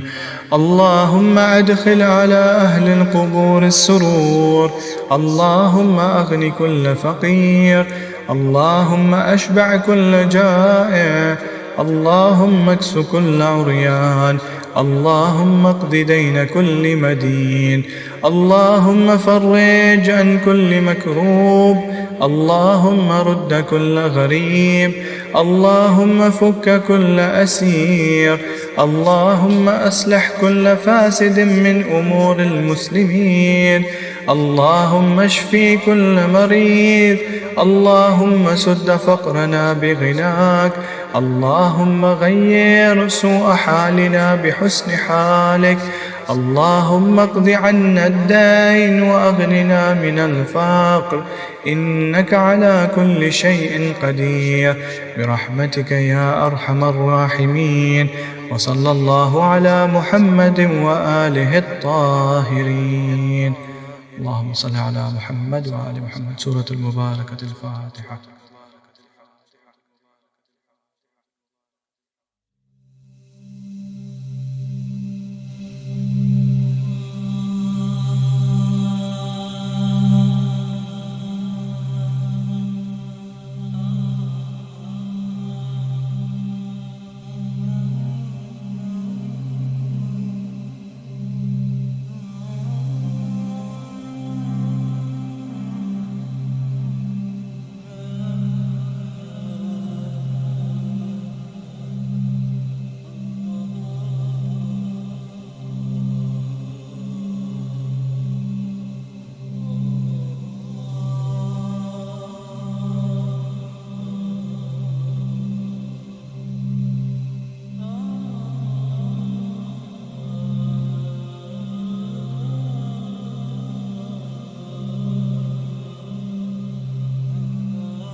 أعوذ بالله من الشيطان اللعين الرجيم بسم الله الرحمن الرحيم الحمد والثناء لله رب العالمين بارئ الخلائق أجمعين باعث الأنبياء والمرسلين ثم الصلاة والسلام على أشرف الأنام حبيب إله العالمين أبي القاسم المصطفى محمد اللهم صل على محمد وآل محمد وعلى آل بيته الطيبين الطاهرين المعصومين المنتجبين الهداة المهديين ولا سيما على بقية الله في العالمين روحي وأرواح العالمين لتراب مقدمه الفداء.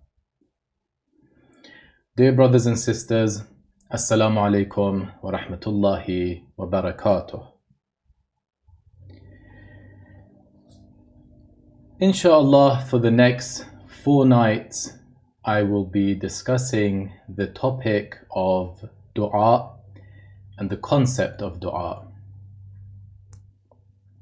This topic is one of the more difficult topics when we look at the Islamic sources, whether it's the Quran or it's the traditions, or when we look at human experience and we see that what the Muslims have experienced in their life with regards to du'as and praying to Allah, we see that it is a very important question that people would have, and they would ask, what is dua and why do we do dua? Why are my du'as not answered? And this was the reason why I chose to discuss this topic. Imam Ali alayhi salam was asked, it is narrated that he was asked about qadha wa qadar, which is talking about destiny and predestination, whether things have been destined for us or we have free will and similar concepts. It is said that he was asked about qadha and qadar, and his response was that it's a deep ocean and do not enter it. The person who asked, he continues, so he's not going to go away. He goes back to Imam Ali and he says, but explain to me what it really is. And Imam Ali's second response was that it's a dark valley and do not take that route. He insists for the 3rd time and asks the Imam to explain it to me. Tell me what it really means and what's the reality behind it. For the 3rd time, Imam Ali alayhi salam, it is said that he responded with, it is Allah's secret and do not put yourself into difficulty trying to understand it because God has hidden it from us. Now, although qadha and qadar is slightly different to the concept of dua, but it seems like the concept of dua is one of those concepts that it has remained a secret throughout centuries. And whoever has tried to look into it, I'll perhaps say that was able to clarify slightly what the concept is, but whether that person was able to reach a definitive answer, not everyone has claimed that they were able to, and it is one of those more difficult concepts. So in these series of lectures, which are inshallah going to be 4 lectures, I by no means aim to discuss it in full depth or reach a definitive conclusion, but rather what I am aiming to do is that I want to, inshallah ta'ala, by the grace of Allah, just clarify certain concepts and try to look at it in a more clear way and perhaps make it less blurry as it is perhaps now for many of us. Due to my limited knowledge and the difficulty of this concept, we would not be able to give a final view here, but inshallah by the end of these lectures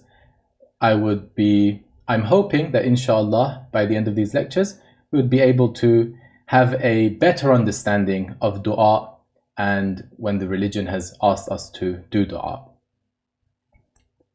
So I would start by saying that there are 4 different types of life. So people in this world, they live life in 4 different ways. There might be more, but this is what comes to my mind. One of the lifestyles is a lifestyle of a religious and faithful person. If you're a religious person, you would go to your religion, you would go to your sources and try to extrapolate, try to extract the concepts and the teachings from the religion and then take them and live your life based on that. So this is the life of a faithful person, which Muslims are also considered as faithful people. So when it comes to the concept of dua, we take instructions from our religion. So if our religion tells us to do dua, we would do dua. If our religion tells us do dua on this particular day, we would take the advice. So this is the first group of people. The second group of people are those who live their life based on a philosophical life, and they want to reach conclusions based on their rationale, and everything needs to make sense to them. So they decide to only follow their aql. Now for these people, when it comes to the concept of dua, inshallah, after we discuss the first group, and which are the faithful, and look into the Islamic sources to be able to discuss the concept of dua, we would slightly, inshallah, if we have time, we'll be touching on the topic of how philosophers might look at the concept of dua. And would they have any reason to do dua based on their rationale? Now, so the second group were people who follow philosophy and need to reach a conclusion based on their aql regarding the concept of dua specifically that we're talking about now. The third group are the people who follow the life of a Gnostic or a mystic person. So this is their lifestyle. And what are they looking for? They are basically looking for certain experiences that they would need to basically have. Or for example, they would look at their inner forces or their fitrah, or basically certain experiences or shuhud that they would have. And based on that, they would live their life, which inshallah, hopefully we'll be able to mention few different understandings regarding dua from a irfani perspective, but more of an Islamic irfani, through Islamic irfan. And hopefully we'll discuss that as well, but very briefly. Our main focus, inshallah, is going to be regarding the first lifestyle, which is a lifestyle of religious and faithful people, which basically is us. There is a fourth type of people, and that's the fourth lifestyle, perhaps, the fourth type of people who their lifestyle is that they just do not think. They follow whatever their parents had said to them. This is very common. Perhaps you can say 90% of the people in the world do follow the fourth path, which is the lifestyle that you do not think yourself. You don't choose a particular path for yourself. It is based on what your parents have said to you. Until a particular age, perhaps that is justified. But from a particular age, I'm not going to say what age that is, but usually people would understand it themselves. Onwards, people would have the responsibility to research, would have the responsibility to decide for their own life what paths they take and what information would be enough, or what information would be authoritative for them, which sources they would take their information and base their life on that. This is something that people need to decide, and the reason why we're discussing these is because that we do not want to be from the fourth category. We don't want to be a group of people who do not care. And the fourth category, one of the main qualities of them is that they do not care where the haqq is. So if the parents said something, then they would abide by it. If the society said something, if everyone is praying, then they would be the ones who would be praying. If they are brought up in a society that no one is praying, they would also not be praying. So these are people who are following the norms, are following others in their life, but they do not have any independent research and any independent understanding of how they should be going about with their life. So inshallah, we are not from the fourth group, and we managed to think for ourselves and make decisions and also clarify to ourselves if we are, for example, doing dua, to clarify for ourselves why that is the case. Now, why did I choose the concept of dua? Because you see, there is a particular problem, I think, in the mind of many Muslims. And that is, why do we do dua? I think many people have a problem with also doing dua and praying to God and asking for favors. Why is that the case? I think it's because of human experience, number one. Because I think every single person has had this experience in life that they prayed to God for something and it was not responded, as they would say. And they were not granted what they had asked for. Human experience plays a big role here. And it plays a big role in the negativity that often exists in people when you tell them, pray to Allah, ask Allah to give you something. Always somewhere in the mind it exists that, why should I? But He doesn't give. So the first reason perhaps is human experience, and the Muslims in the world have been doing dua for many years. Actually collectively, I would say perhaps, many Muslims have been doing dua. Let's say during Ramadan, Allahumma aghni kulla faqir. 1,400 years this dua has been recited by the Muslims.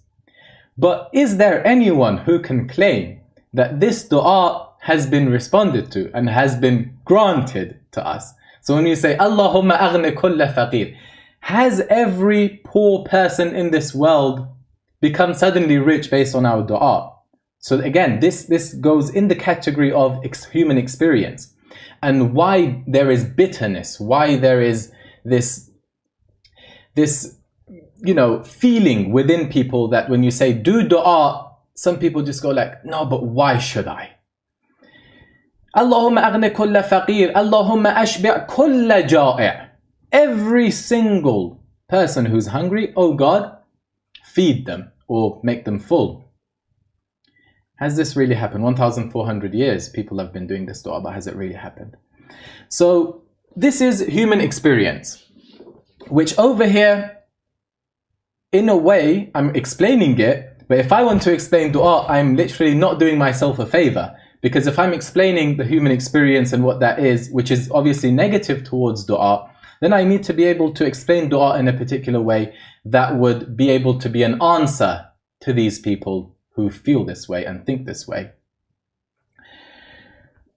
And also, so Muslims as collectively, and also Muslims in their personal life, they have had this experience of asking God but not receiving what they want. As a matter of fact, it's not only in Muslims. Now, we see in one of the English anthropologists and scholar of statistics, his name was Francis Galton. He did a research which is very interesting, because if one actually uses their mind and uses their experience and wants to go forward with that and starts doing certain researches to see whether really this dua that the religious people are talking about, does it really have an effect or not? And today we have so many methods of research. We have, quantitative method, we have a qualitative method. And if you do use these methods, or scholars of statistics, they would go and actually find the numbers and how many people have their requests have been granted, how many people there hasn't been granted. So what this philosopher Francis Galton did was that he went and he had the same question. So he said that now a lot of these religious people are saying that their du'as are answered, or they believe it's answered, and that actually the majority of religious people are actually praying in churches and other places. He went and he saw that one of the main common du'as that everyone was doing is that they were praying for the rulers to have a longer life, right? So for example, I think in the Muslims it exists as well that We say, for example, Tawalallahu umrah, or so many of these other phrases that we say we use for certain scholars, or certain people, great people that we really respect. We say, may Allah increase his life, or may Allah take from my life and increase in their life, right? So he saw that the similar thing existed in the Christian community, that they would do dua for their rulers and say, oh Allah, please increase their life, increase their life. So he saw that the vast majority of the people who are going to the church are doing this dua. So he thought to himself, let me go and do a research to see whether the rulers or the family of the ruler, because usually the dua was like, oh Allah, increase the life of the rulers and their family, basically. So he said, let me go and see whether their life has actually been more or longer than the average person, that not many people are praying for their life to be longer. So then the message, the research that he did resulted in that, no, apparently their life is no longer than an average person, and they're not living any longer.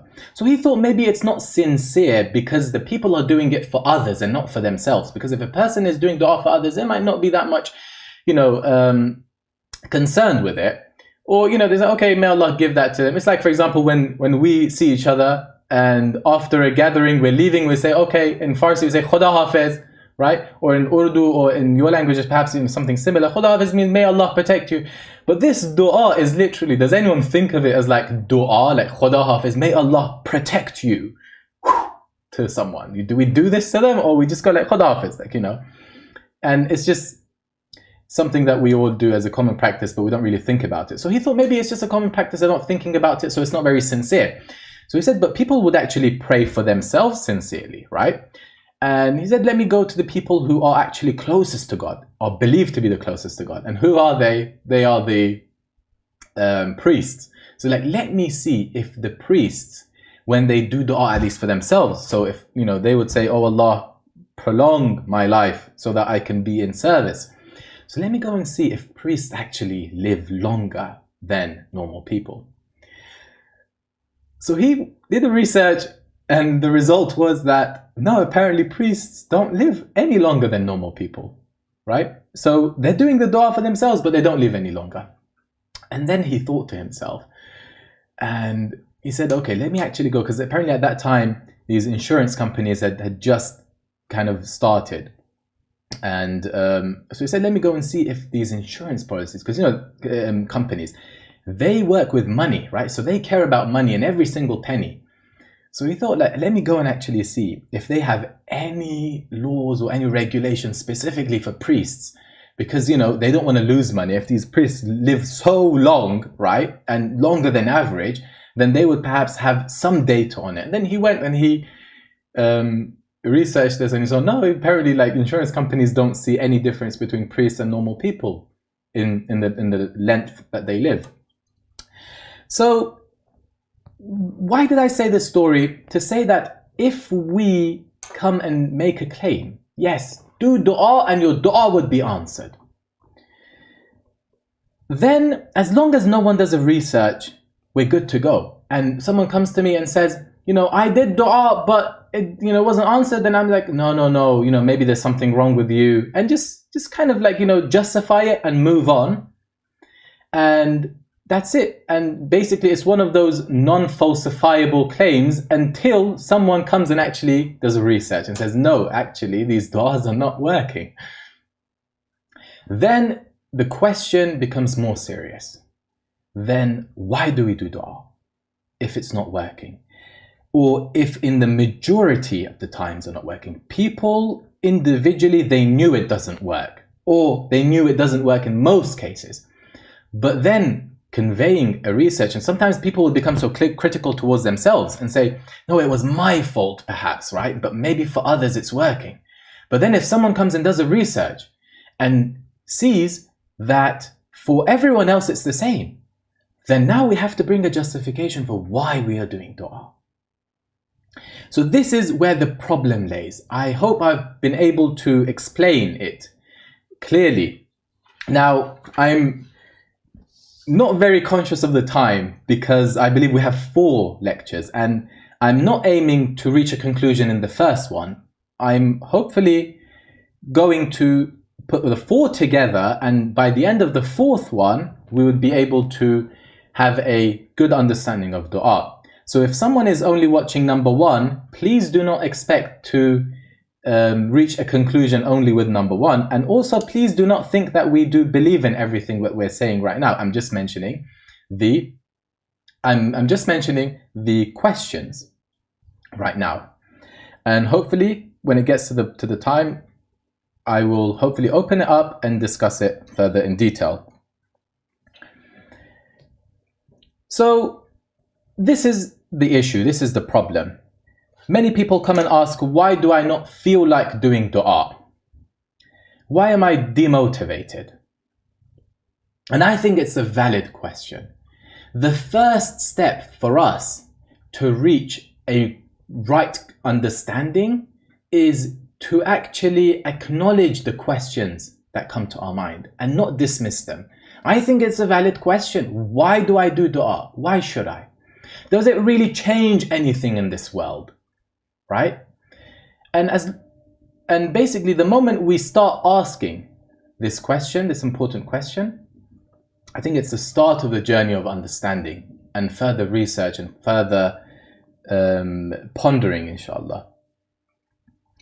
And the reason why we feel demotivated, the reason why we don't feel like doing dua, could perhaps be that our experience and not knowing the purpose of dua is causing this. It is very important for people to look for outcomes, I think. Because if we don't think and if we don't look for outcomes, we would be praying for many years, but not even knowing that this prayer can potentially give me something that I am missing out on. And I'm praying, but not knowing that this could actually take me much higher levels, but I'm just sufficing with the very basic. So asking why and what the outcome is, I think is important. Not necessarily it's easy for us to reach the conclusion, but it doesn't mean that we shouldn't ask the question and shouldn't want to have more clarification on it. We pray, we fast, but if we do not think of the outcome, we would be perhaps from the 4th group that we mentioned, the lifestyle, that we're just taking things and not thinking about them and just going by the society and what the society expects from us. So what I want to offer here is that I want us to go to the Islamic sources, because we were from the first group. We want to see if in the Islamic sources, dua is explained in the way we normally and commonly understand, or there is more depth and of an understanding in the concept of dua from the literature and from the Quran and the narrations. Let's go to the Quran, let's go to the narrations and see whether we can find anything that would help us and answer this question for us. So the first part of these lectures, I want to work on the mindset. Because I think that it is very possible that the reason why we're demotivated, the reason why we do not like to do dua sometimes, is because our mindset of dua is incorrect. If we change the mindset, if we update our mindset of dua, then perhaps we would be able to. It's possible that that would give us a better understanding of what dua really is and give us this boost of energy, this motivation to actually go and do dua and not feel tired in many cases. So let's go to the Quran and the narrations and see what we can say about dua. Before I mention the verses, I want to actually say a few points about dua itself. Now, why do we do dua? Where does this come from? I think human beings all see themselves sometimes in the state of dua, and that's completely fine, whether they are religious or non-religious. Where does this come from? Dua stems from two things. Number one, acknowledging a lack within yourself. Acknowledging that you do not have everything within you. There is something that you do not have, right? There is something that is missing in my life. Now, throughout my experiences in life, I know that there are limitations and I am missing certain things. But not only that. So number one, acknowledging your need at some certain points.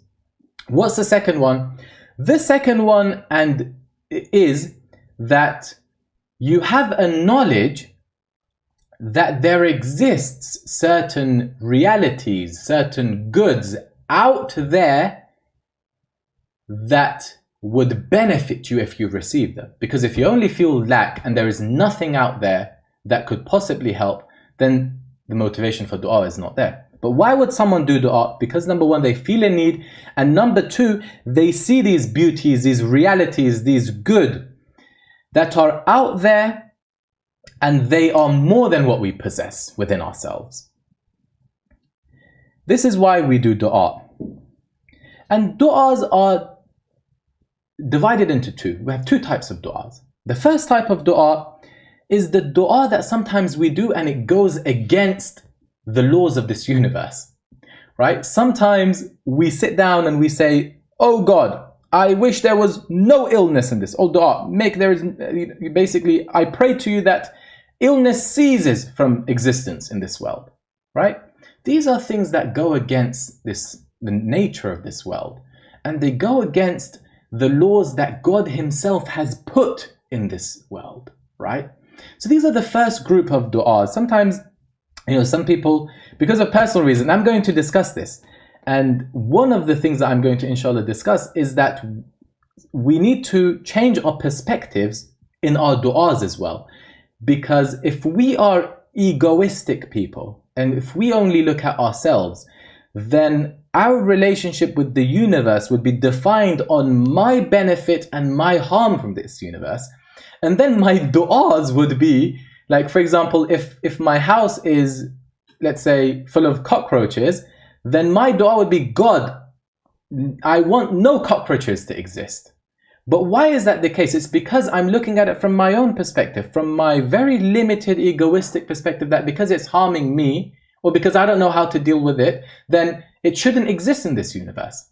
So there's this first group of du'as that are against the order of this world, right? God has created this world in a particular order, and you just asking for that, it just doesn't make sense. I'm inshallah going to discuss this a bit more when we go to the narrations and the verses of the Quran, inshallah ta'ala.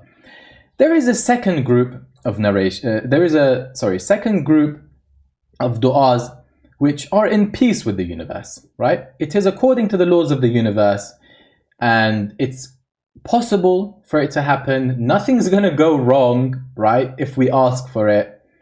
And these are the second group of du'as, and mainly what we will be discussing is the second group, because the first group is just ridiculous, right? The second group, because people sometimes ask, we say, I have done this du'a, but it's possible, and God is al-Ghani. Everything belongs to him. He's not needy of anything. So nothing would be reduced from him if he gives me this, and nothing is going to change in this world, the whole system. But why do I not receive that? So this second group is what we are inshallah going to discuss. Just a very brief explanation regarding the second group of du'as. And that is over here from a religious perspective. Now we want to discuss. From a religious perspective, the first thing I want to say is that we need to make sure we do not fall in the problem or the mistake that the Quran says the Jewish people had fallen into. And that is, وَقَالَتِ الْيَهُودُ يَدُ اللَّهِ مَغْلُولَةٌ. And the Jewish people, or the Yahud, they said that Yadullahi Maghla, God's hands are tied, meaning that he cannot change anything in this world. Everything in his particular way. He cannot give rizq, and he needs you people to do all the work, and he doesn't have any power. And his hands are basically tied. What the Quran says about this, it says, so وَقَالَتِ الْيَهُودُ يَدُ اللَّهِ مَغْلُولَةٌ غُلَّتْ أَيْدِيهِمْ وَلُعِنُوا بِمَا قَالُوا. Their hands are actually tied and they were cursed for what they said. بَلْ يَدَاهُ مَبْسُوطَتَانِ يُنْفِقُ كَيْفَ يَشَاءُ. His hands are both open and he gives as much as he wants and whatever he wants. So from an Islamic perspective, we cannot believe that God is limited in his giving. Okay, this is something just to mention from the beginning, so that when we go to the Quranic verses and the narrations that talk about dua, we explain it within this framework of God is not limited, and we do not say what the Jewish people had said, that yadullahi maghlulah. Can I just get the time? Okay. So for the first episode, what we did was that we explained, first I started with an introduction and I explained that it's not very easy for us to reach a conclusion in this concept. We're just trying to shed some light on the concept of dua and get slightly closer to the reality, insha'Allah ta'ala. And I did mention that we have 4 different types of lives.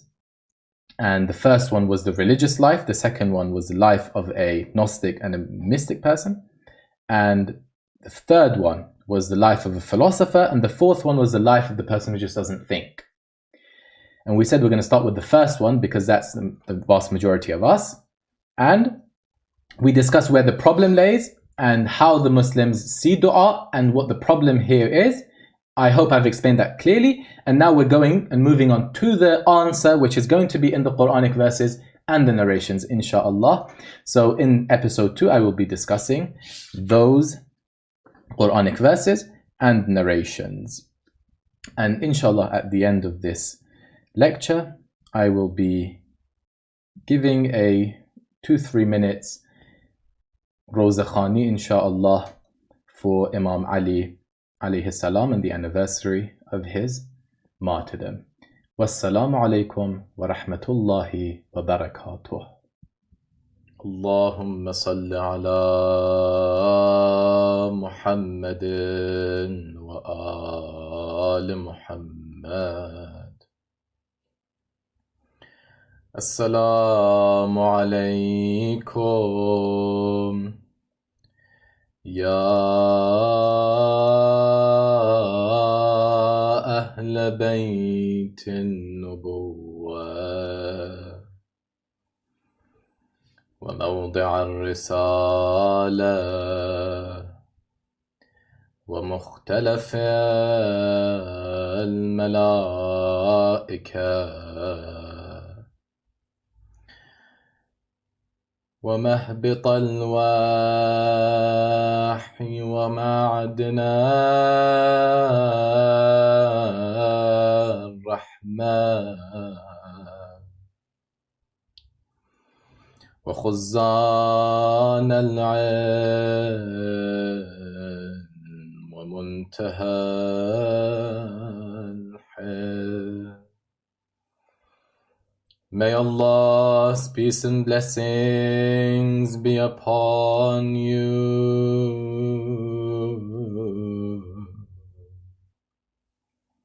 Ya Ahl Bayt al-Nubuwwah. May Allah's peace and blessings be upon you.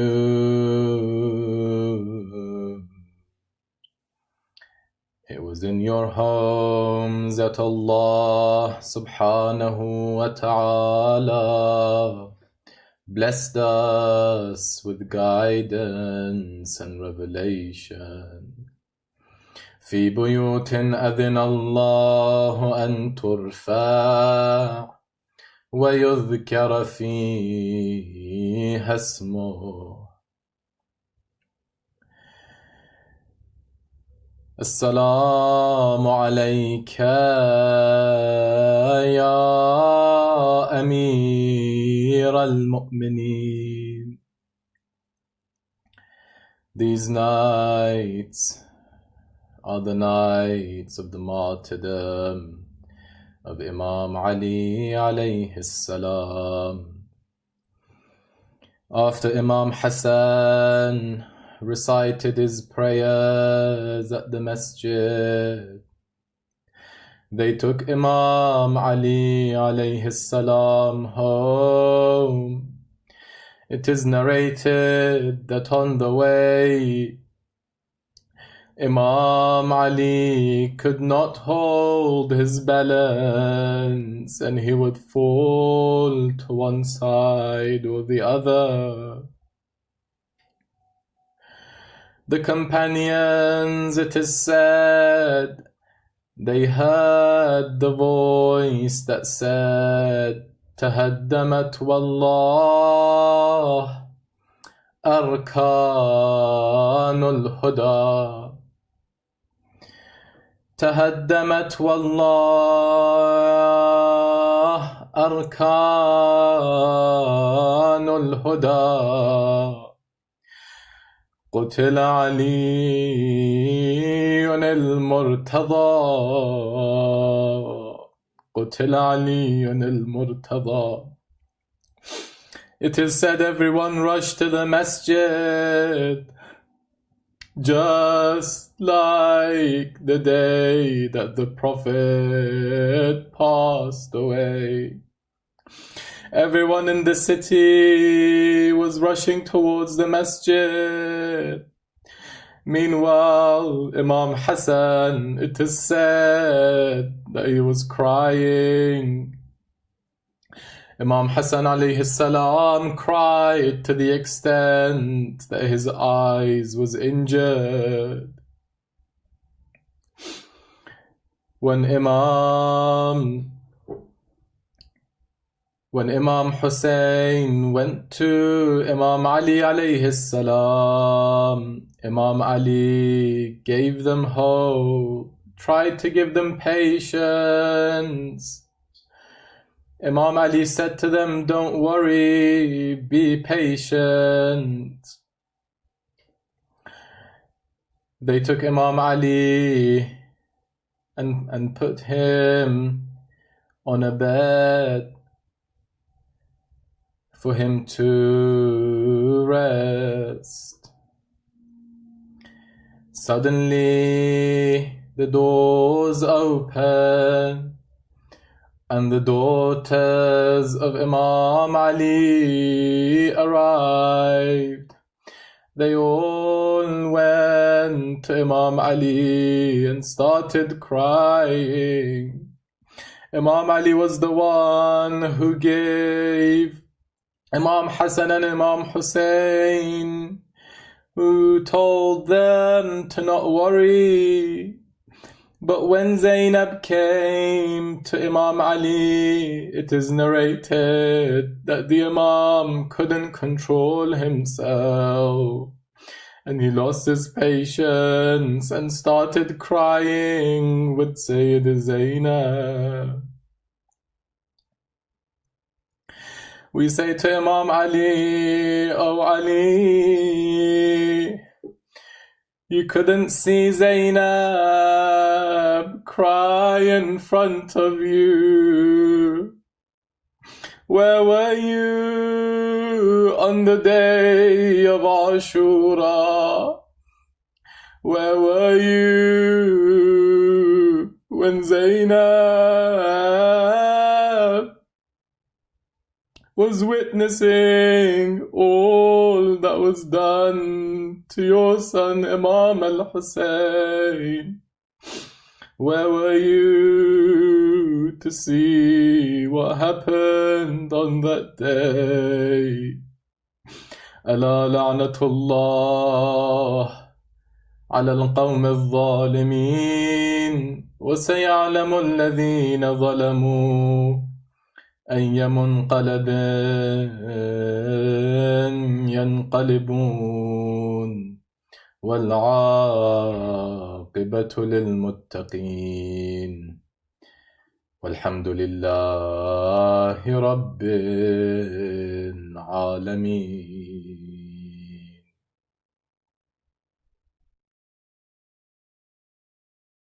اللهم صل على محمد وآل محمد.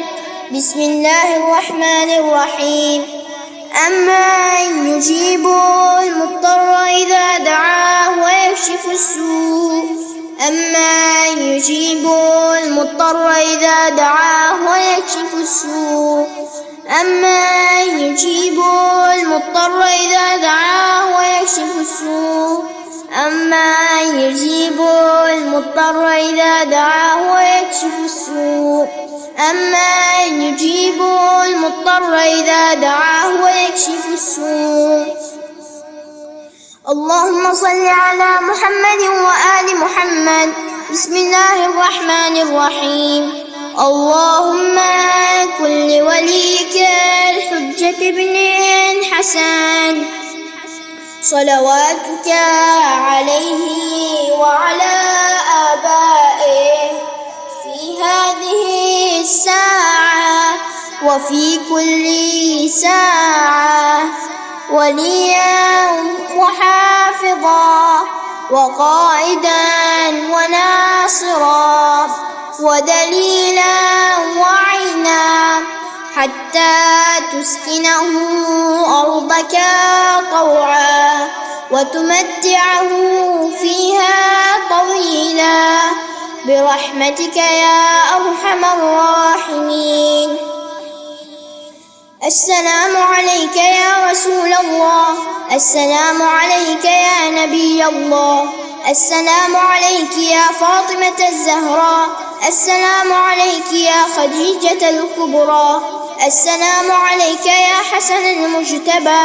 السلام عليكم يا أئمة البقيع ورحمة الله وبركاته. أعوذ بالله من الشيطان الرجيم. بسم الله الرحمن الرحيم. السلام عليك يا ابن رسول الله. السلام عليك يا ابن أمير المؤمنين.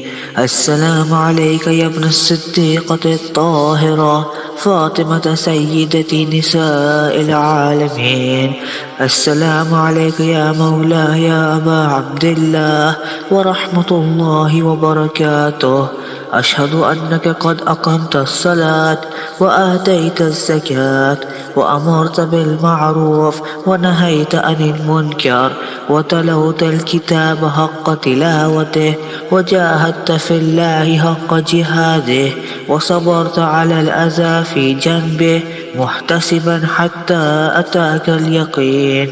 أشهد أن الذين خالفوك وحاربوك والذين خذلوك والذين قتلوك ملعونون على لسان النبي الأمي وقد خاب من افترى. لعن الله الظالمين لكم من الأولين والآخرين وضاعف عليهم العذاب الأليم. أتيتك يا مولاي ابن رسول الله زائرا عارفا بحقك مواليا لأوليائك معاديا لأعدائك مستبصرا بالهدى الذي أنت عليه عارفا بضلالة من خالفك فاشفع لي عند ربك. السلام عليك يا حجة الله في أرضه وسمائه. صلى الله على روحك الطيب وجسدك الطاهر وعليك السلام يا مولاه ورحمة الله وبركاته. السلام عليك يا مولى وابن مولى ورحمة الله وبركاته. لعن الله من ظلمك ولعن الله من قتلك وضاعف عليهم العذاب الأليم. السلام عليكم أيها الصديقون. السلام عليكم أيها الشهداء الصابرون. أشهد أنكم جاهدتم في سبيل الله وصبرتم على الأذى في جنب الله ونصحتم لله ولرسوله حتى أتاكم اليقين. أشهد أنكم أحياء عند ربكم ترزقون فجزاكم الله عن الإسلام وأهله أفضل جزاء المحسنين وجمع بيننا وبينكم في محل النعيم. السلام عليك يا ابن أمير المؤمنين. السلام عليك أيها العبد الصالح المطيع لله ولرسوله. أشهد أنك قد جاهدت ونصحت وصبرت حتى أتاك اليقين. لعن الله الظالمين لكم من الأولين والآخرين وألحقكم بدرك الجحيم. السلام عليك يا أمير المؤمنين علي بن أبي طالب. السلام على الحسين وعلى علي بن الحسين وعلى أولاد الحسين وعلى أصحاب الحسين، خصوصا سيدي ومولاي أبا الفضل العباس وأختك زينب وبنتك سكينة وجميع شهداء كربلاء ورحمة الله وبركاته. السلام عليك يا موسى بن جعفر. السلام عليك يا محمد بن علي. السلام عليك يا علي بن محمد. السلام عليك يا حسن بن علي ورحمة الله وبركاته. السلام عليك يا غريب الغرباء معين الضعفاء والفقراء، الشمس الشموس وأنيس النفوس، أيها المدفون بأرض توس. السلام عليك يا علي بن موسى الرضا وعلى أختك فاطمة المعصومة ورحمة الله وبركاته. السلام عليك يا صاحب الزمان. السلام عليك يا شريك القرآن. السلام عليك يا إمامنا وإمام الإنس والجان. عجل الله تعالى فرجك وسهل الله تعالى مخرجك وظهور الأمر ورحمة الله وبركاته. صلوات. كل هم وغم سينجلي بولاية